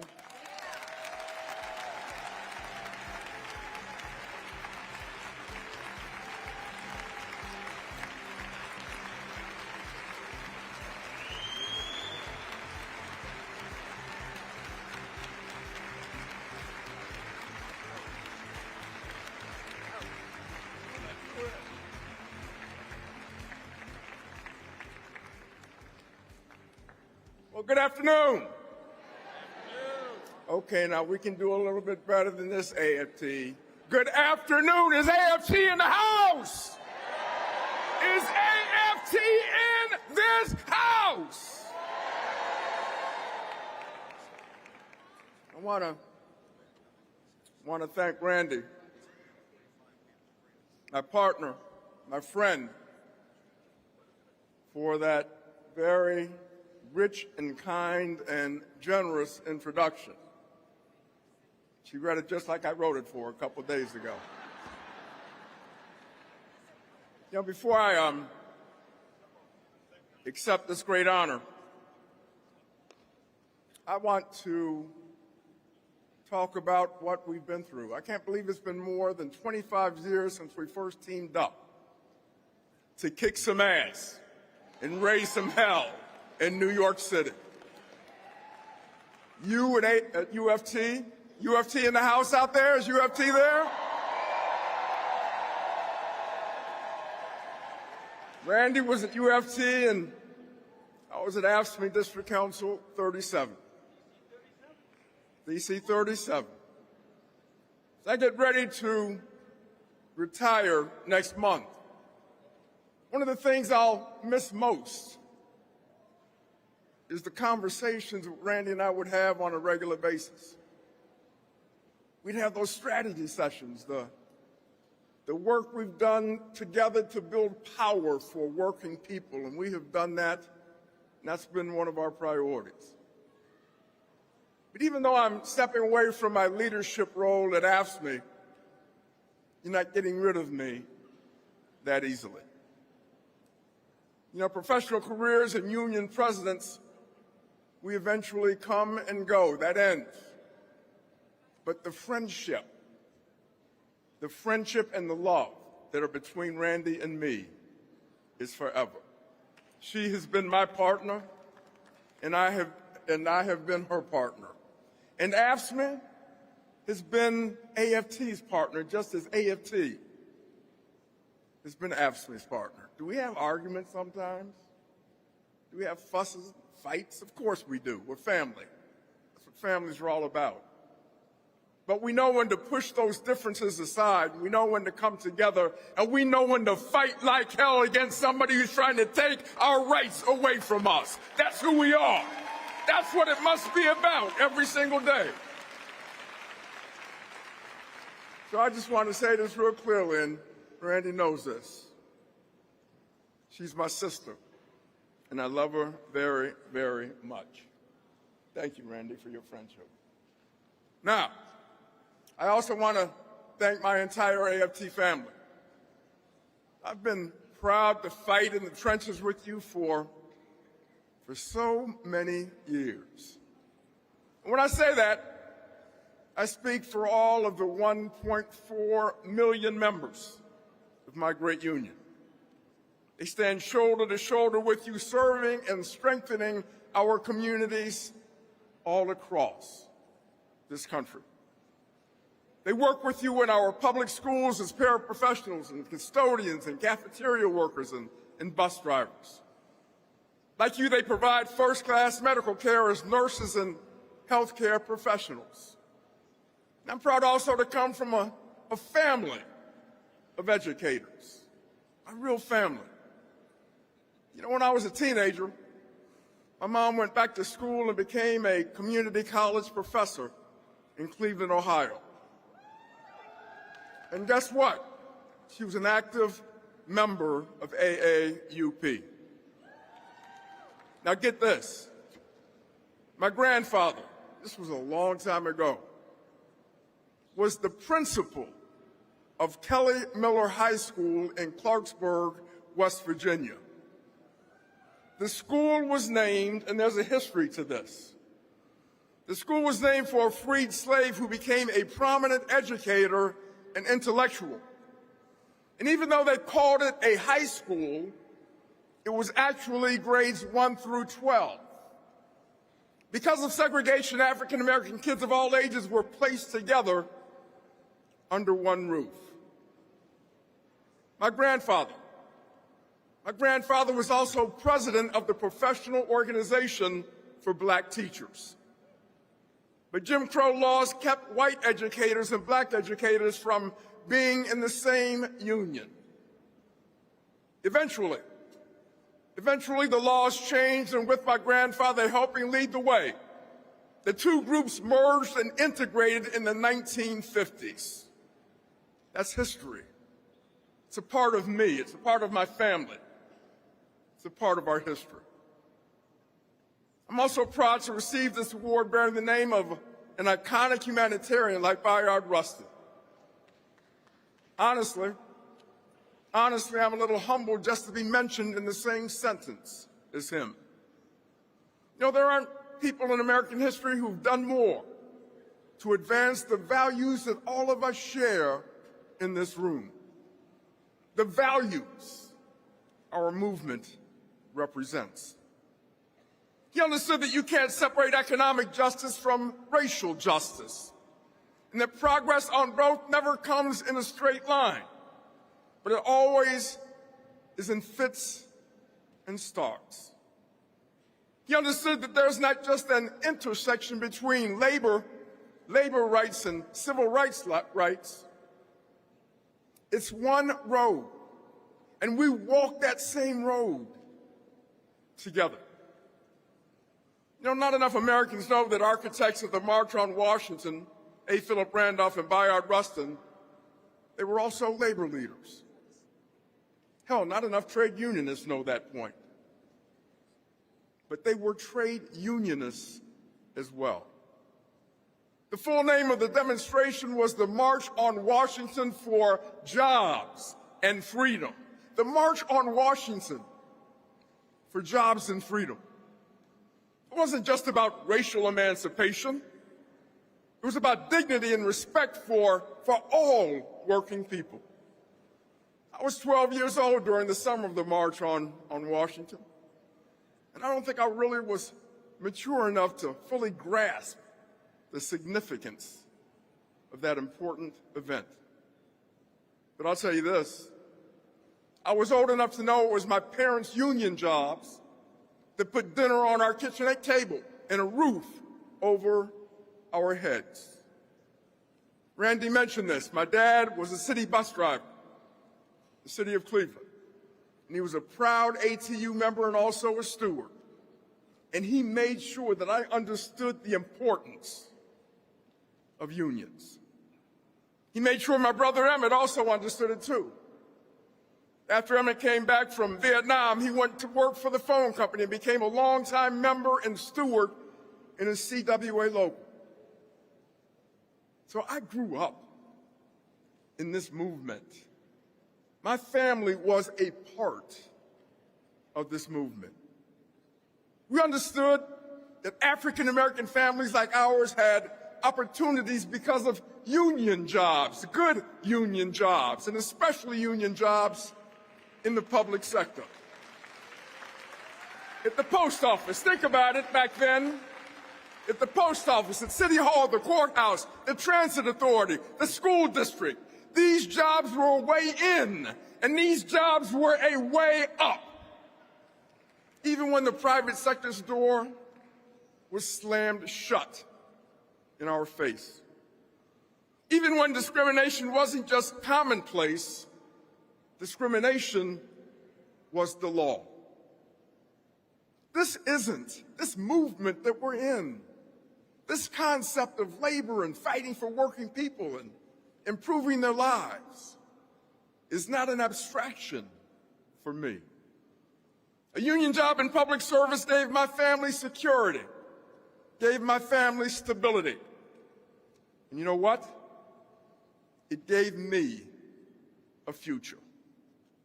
And here's something I couldn't have understood when I was growing up, but appreciate deeply right now. Because of Bayard Rustin, because of his courage and his sacrifice, because of his strong shoulders for us to stand on, what was unthinkable in 1963 is a reality today because of the work, because of his belief that unions were a way up and a way to advance. Look at this and think about it.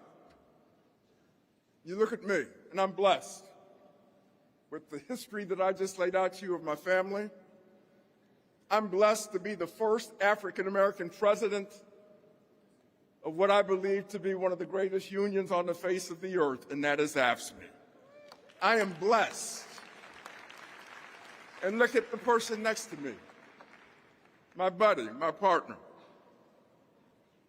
Not only working with me very closely, but also being open about who she is, being open about what she believes in, being open about where she comes from, being open about the fight that continues to exist every single day and the fact that we must all come together.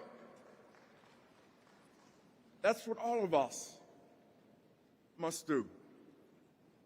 That's all of our responsibility. With me being an African American, with Randy being an openly LGBTQ plus woman as president of the AFT, all of us must come together and fight the good fight and move forward as one. So I just want to thank you all. I want to thank you for the work that you do, because I understand it and I get it. I'm a part of it. I want to thank Randy and her team for what she does every single day to move that needle forward and to fight and make our voices heard and to raise some hell. And I want to thank Brother what does that say? Rustin. Thank you again, Randy.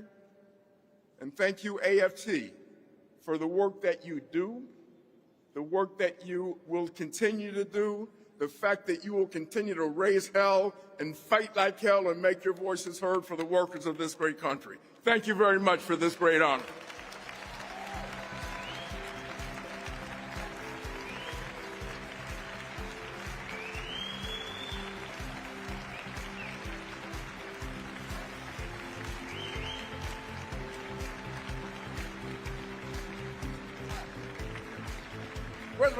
Where is it?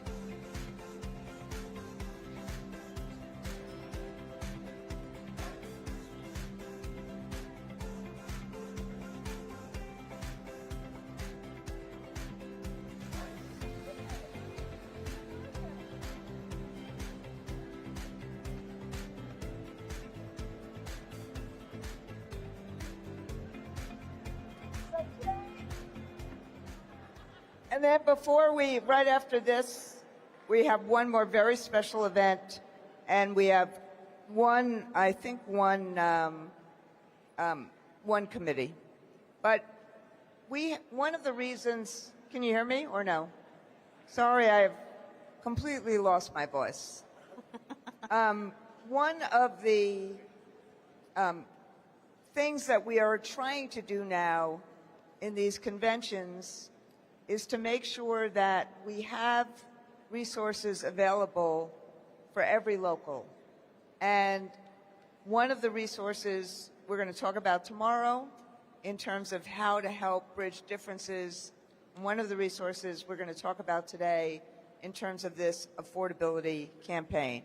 Now, I spent a lot of time yesterday talking about affordability and talking about that survey that we did. But it is really, given that union workers earn more than non-union workers, still union workers are living overwhelmingly paycheck to paycheck. And 60% of the workers that we surveyed or who filled out that survey, 3/4 told us that they were living paycheck to paycheck, but 60% said it was because of the costs of everyday necessities rising higher than their paychecks. But there's another reality, and that's really what I'm about to focus on with these two amazing panelists that we confront. And at the last convention, we had some conversations about this, particularly with Lena Khan. But right now, big financial companies know exactly how stressed working people are, and too often they are profiting from the financial insecurity that puts people deeper and deeper into debt. And so it becomes a circle that even our members are experiencing. And I want to say something to all of you that I know so many feel, because I've had so many conversations about student debt with so many people within our membership. I want people to stop feeling shame and to understand that a lot of this bullshit is because financial companies and credit card companies and medical debt and all of them are actually exploiting this cost of living crisis. Yep. And it's time for them to stop.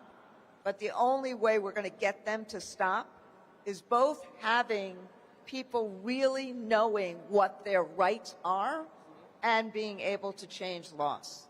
And that, the changing laws require politics, but being able to know your rights is something that we as a union can do for each other. And that is what we're trying to do here. And that's why for the next just 20 minutes or so, we're just going to talk about this so that you have a taste of what the AFT is doing. So Aisha Kokola is here. She's the policy director at Protect Borrowers. She was a former legislative director and deputy chief of staff for Congresswoman Ayanna Pressley. She is also a longtime partner of AFT in our fight to cancel student debt. And in fact, about a week ago, together, we won a major lawsuit against the Trump administration in terms of trying, remember what they tried to do is basically say they get to decide who gets public service loan forgiveness. And the court said, based upon the suit we brought, no, public service loan forgiveness is for everyone who is in the public service. You don't get to decide because you don't like what somebody is teaching. That's right. And then we have a new partner here, and that is Tiffany. I'm going to pronounce your name wrong. Alice. Sorry. I'm going to like Tiffany Alice, like ceviche. Now, Tiffany, this is what's incredible about Tiffany. Tiffany was a school teacher.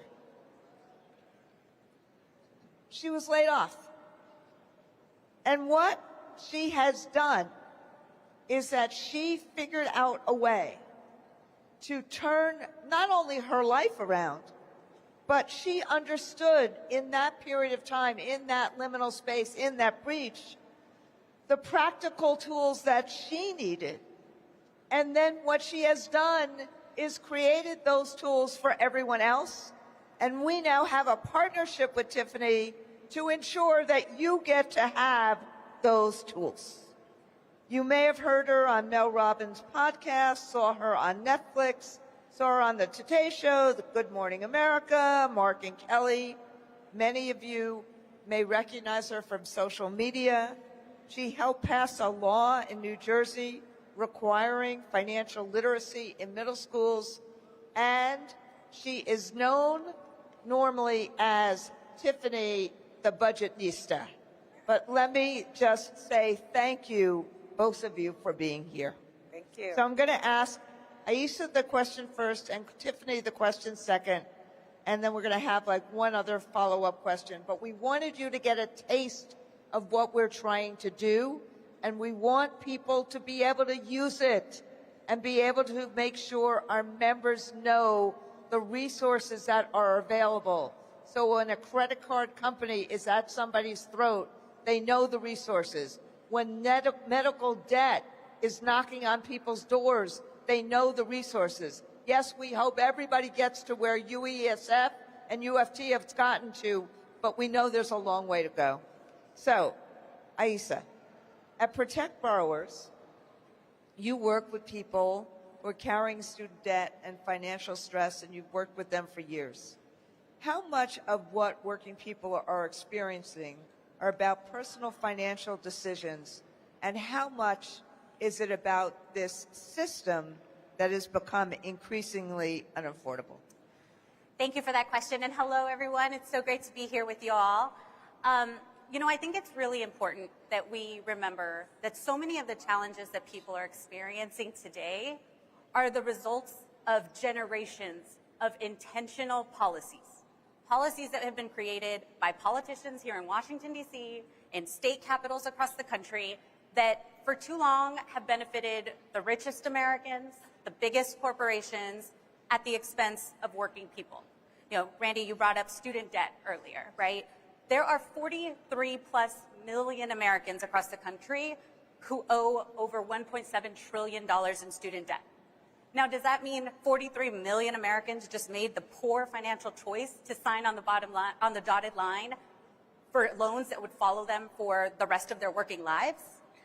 No, right? For generations, we've told our kids that if you invest in yourself, in education, and in job training, that you would be able to get into the middle class. But for too many, that promise never paid off, right? We had an entire for-profit college sector that profiteered off of vulnerable people. We've had an entire administrations that push folks further into debt, student loan servicers that get millions of dollars when people struggle and when they push them further away from public service loan forgiveness and other types of programs. But it's not just student debt. You know, we see it across people's financial lives. You know, for instance, you know, there are millions of Americans struggling to afford childcare. They're going into debt to pay for childcare. We just recently did a report that showed over 20% of people, respondents to our poll, were taking on buy now, pay later loans to pay their childcare bills, going into the red to stay afloat. 100 million people across the country owe medical debt. Is that because they didn't save enough just in case they got cancer? No. That's because we have policymakers who refuse to see healthcare as a human right. That's why we still don't have universal healthcare in this country. And so when you acknowledge the systemic failures, you know, you can acknowledge that there are people who've made these laws and made this reality. You can also push for people to change them. Because when they just stay as individual failures, you're able to kind of give these policymakers a pass from doing what we need them to do. Exactly. So what of what's going on, and then I'm going to go to Tiffany, and both of you may want to answer this question. What of what's going on would you attribute to a broken system, both of you? And what would you attribute to just to personal financial decisions? I mean, I would attribute some of our biggest, the rising household debt crisis that we have. We have record numbers of Americans in credit card debt, rising auto loan debt, buy now, pay later debt. People don't have the luxury of making those decisions. It's these companies that are capitalizing on a financial desperation right now that is unlike anything we've ever seen. We have credit card delinquency crisis that now is about to surpass what we were experiencing in the financial crisis. And so when people try to attribute that to personal financial decisions, that misses the entire context in which it's happening. And then you are also seeing companies that are just at the same time raking in record profits. We have America's first ever trillionaire. So it can't be the financial decisions of millions of Americans while our policies are creating trillionaires. You can't have it that way. So Tiffany,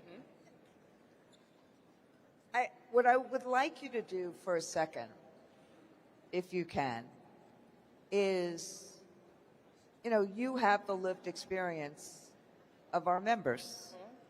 You were a teacher before you were a budgetista.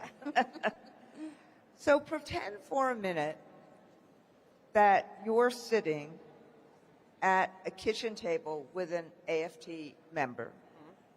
And this is after a long day in a classroom or a long shift in a hospital.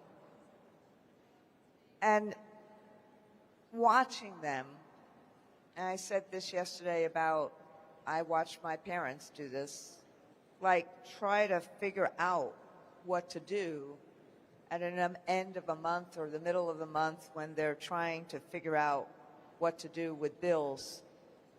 And they're feeling like, they're not feeling good about it.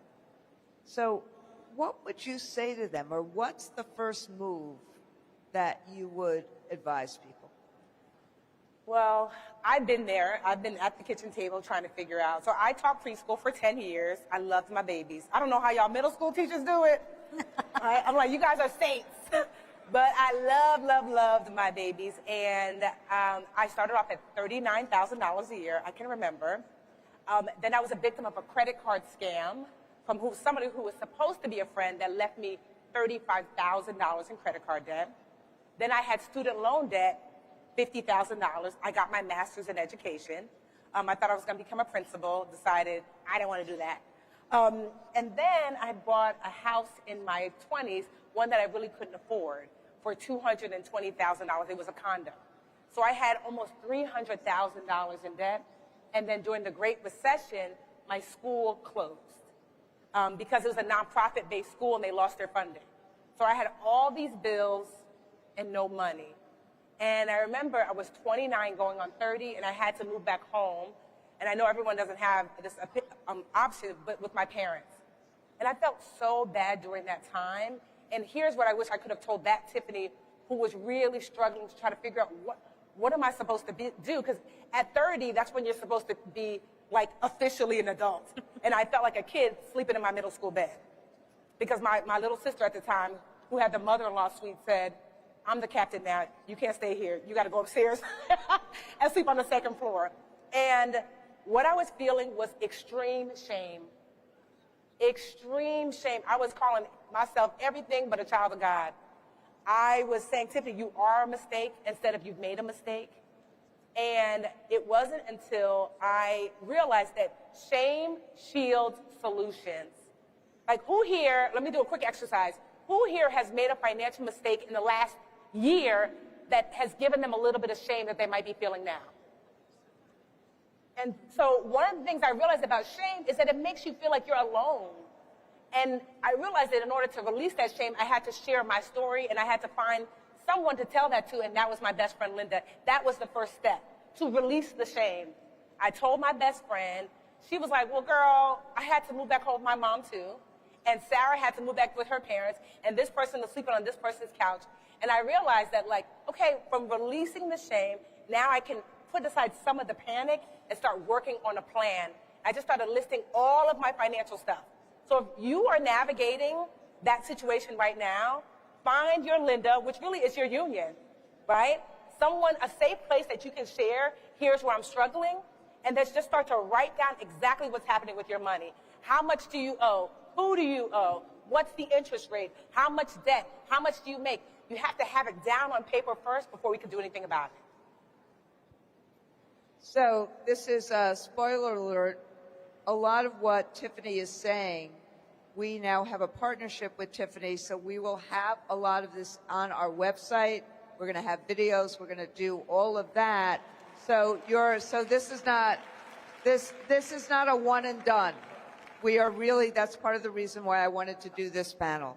So let me just, before I announce the resources and the partnership, let me just ask both of you one more question, which is, you know, Isa, what's the balance? I mean, you and I, we do this all the time with Protect Borrowers and AFT.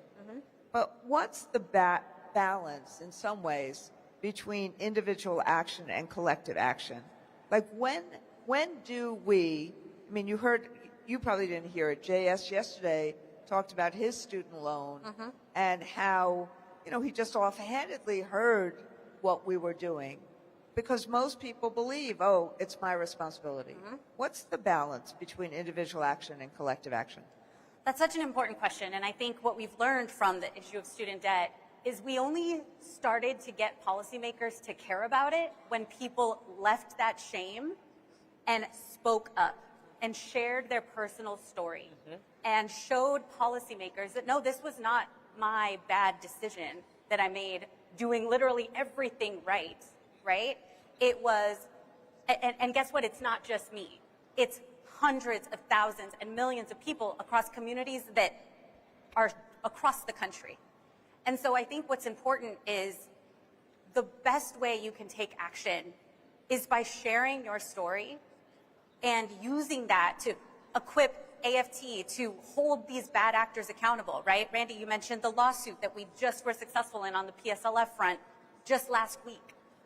Earlier this year, we also sued Secretary McMahon for trying to take affordable monthly payments off of the table for public service workers. That was only possible by using the stories of AFT members who came out of the out of the shadows to say this is going to harm me and my family. And so the balance is it's so important to take action as an individual, and by doing that in the collective, that's how we build the momentum. That's how we build the pressure and we force policymakers to have the political will to do stuff that helps us and not the richest and wealthiest donors. And Tiffany, I have to ask you this question because you have broken in both as a female leader and as an African-American leader. You have broken into the financial sector. You both just heard how, look, Lee, first African-American leader of AFSCME, me, I think I'm the first gay leader of any union ever. But being the first is really hard, but also being in a field that is so dominated by men and by white dudes.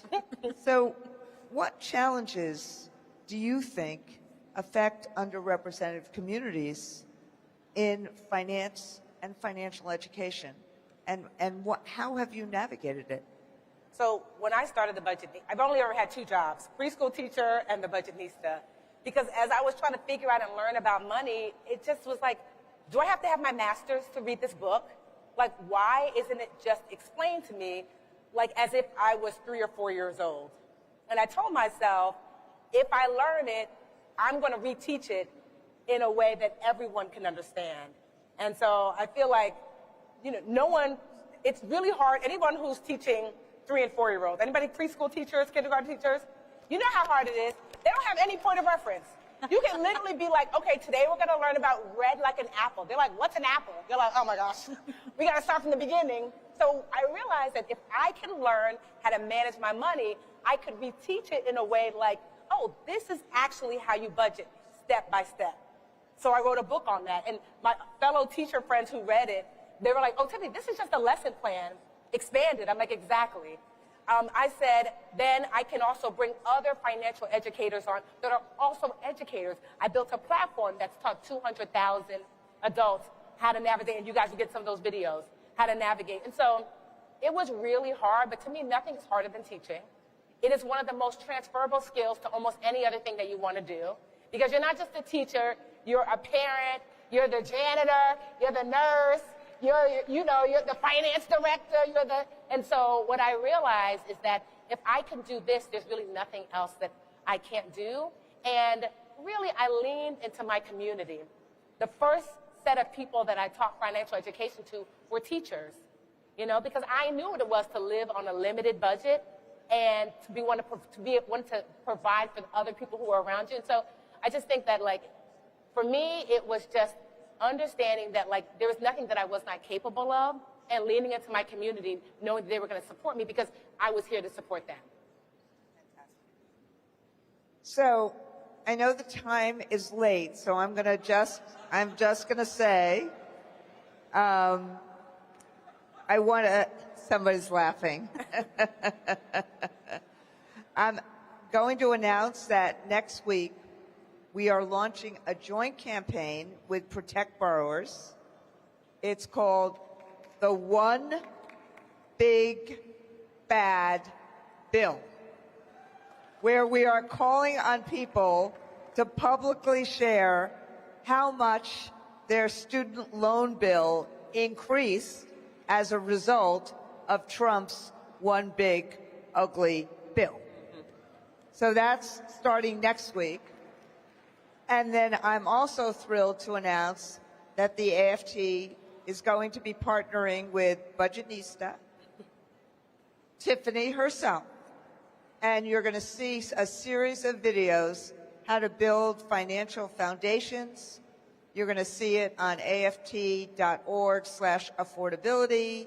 Keep an eye on the social channels, and we're going to keep on doing a lot of the kind of work and kind of resources that Tiffany just talked about. So let me share with me or join me in thanking Aisha. Yes. I just want to give, because many of us are teachers here, I'm going to give you a little bit of homework, right? So not just your students.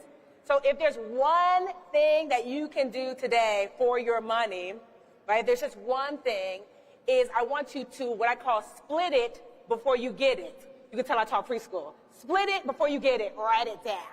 I want you to split your paycheck into 4 different categories. 2 checking, 2 savings. You can go to HR, you can go to payroll. Checking 1 for spending. Debit card can be attached there. That's fine. Checking 2 for bills. No debit card. I don't want you swiping away your bill money. Savings 1, high yield savings for emergencies. This is where some money's going to go there every month or every paycheck. Savings 2 for goals. If you split your check before you get your check, you don't have to budget as hard. You don't have to be as disciplined. You don't have to worry. The money comes in, it splits, and your bill money is set aside, your spending is set aside, your saving is set aside, and even if you haven't budgeted for that month, your money is where it's supposed to be, okay? Split it before you what? There you go. A++. Thank you, Aisha, and thank you, Tiffany.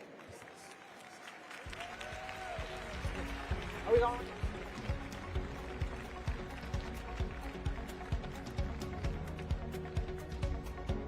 Please welcome from New York State United Teachers, Executive President Jamie Sifone.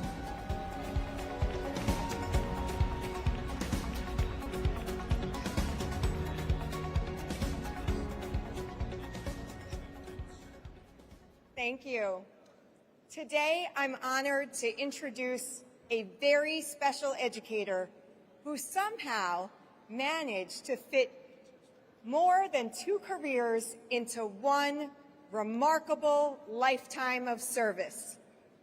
Martha Shriver has been teaching math to students in Red Hook, New York, for more than 65 years.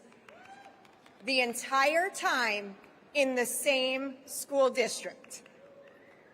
And She is the longest serving in-service member of NYSUT.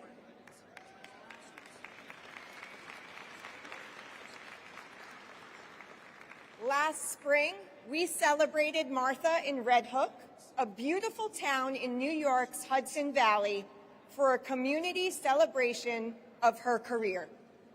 Former students, colleagues, families, and community members all came together in her honor. It is just amazing how far her legacy has reached. Many veteran teachers have all had that moment when a student says, "My mom had you, my dad had you." Martha has been teaching long enough that some of her students can say, "My grandparents had you." When people ask if she's finally going to retire, she simply says, "I love the students." After 65 years in the classroom, that is still her reason. Martha isn't just an extraordinary teacher. She helped found the Red Hook Faculty Association in 1973 and served on its very first executive board. She proudly sat on the salary committee. Fair pay. Some things never change. It is my great honor to present an AFT Lifetime Achievement Award to an extraordinary educator, a founding union leader, and someone who has dedicated more than 6 decades to serving students and strengthening our profession. Martha, please come on stage to accept your award.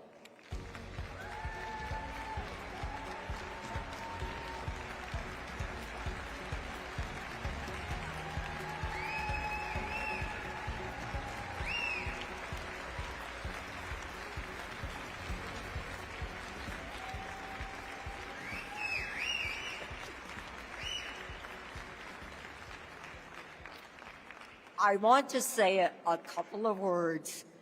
There are so many fantastic teachers in front of me right now, and how can I be the person standing in front of you being honored like this?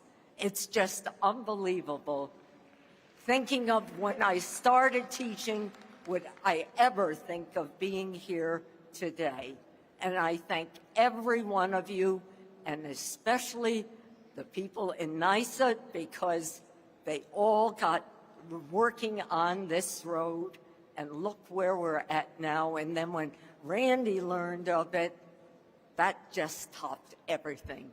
Thank you one and all very much.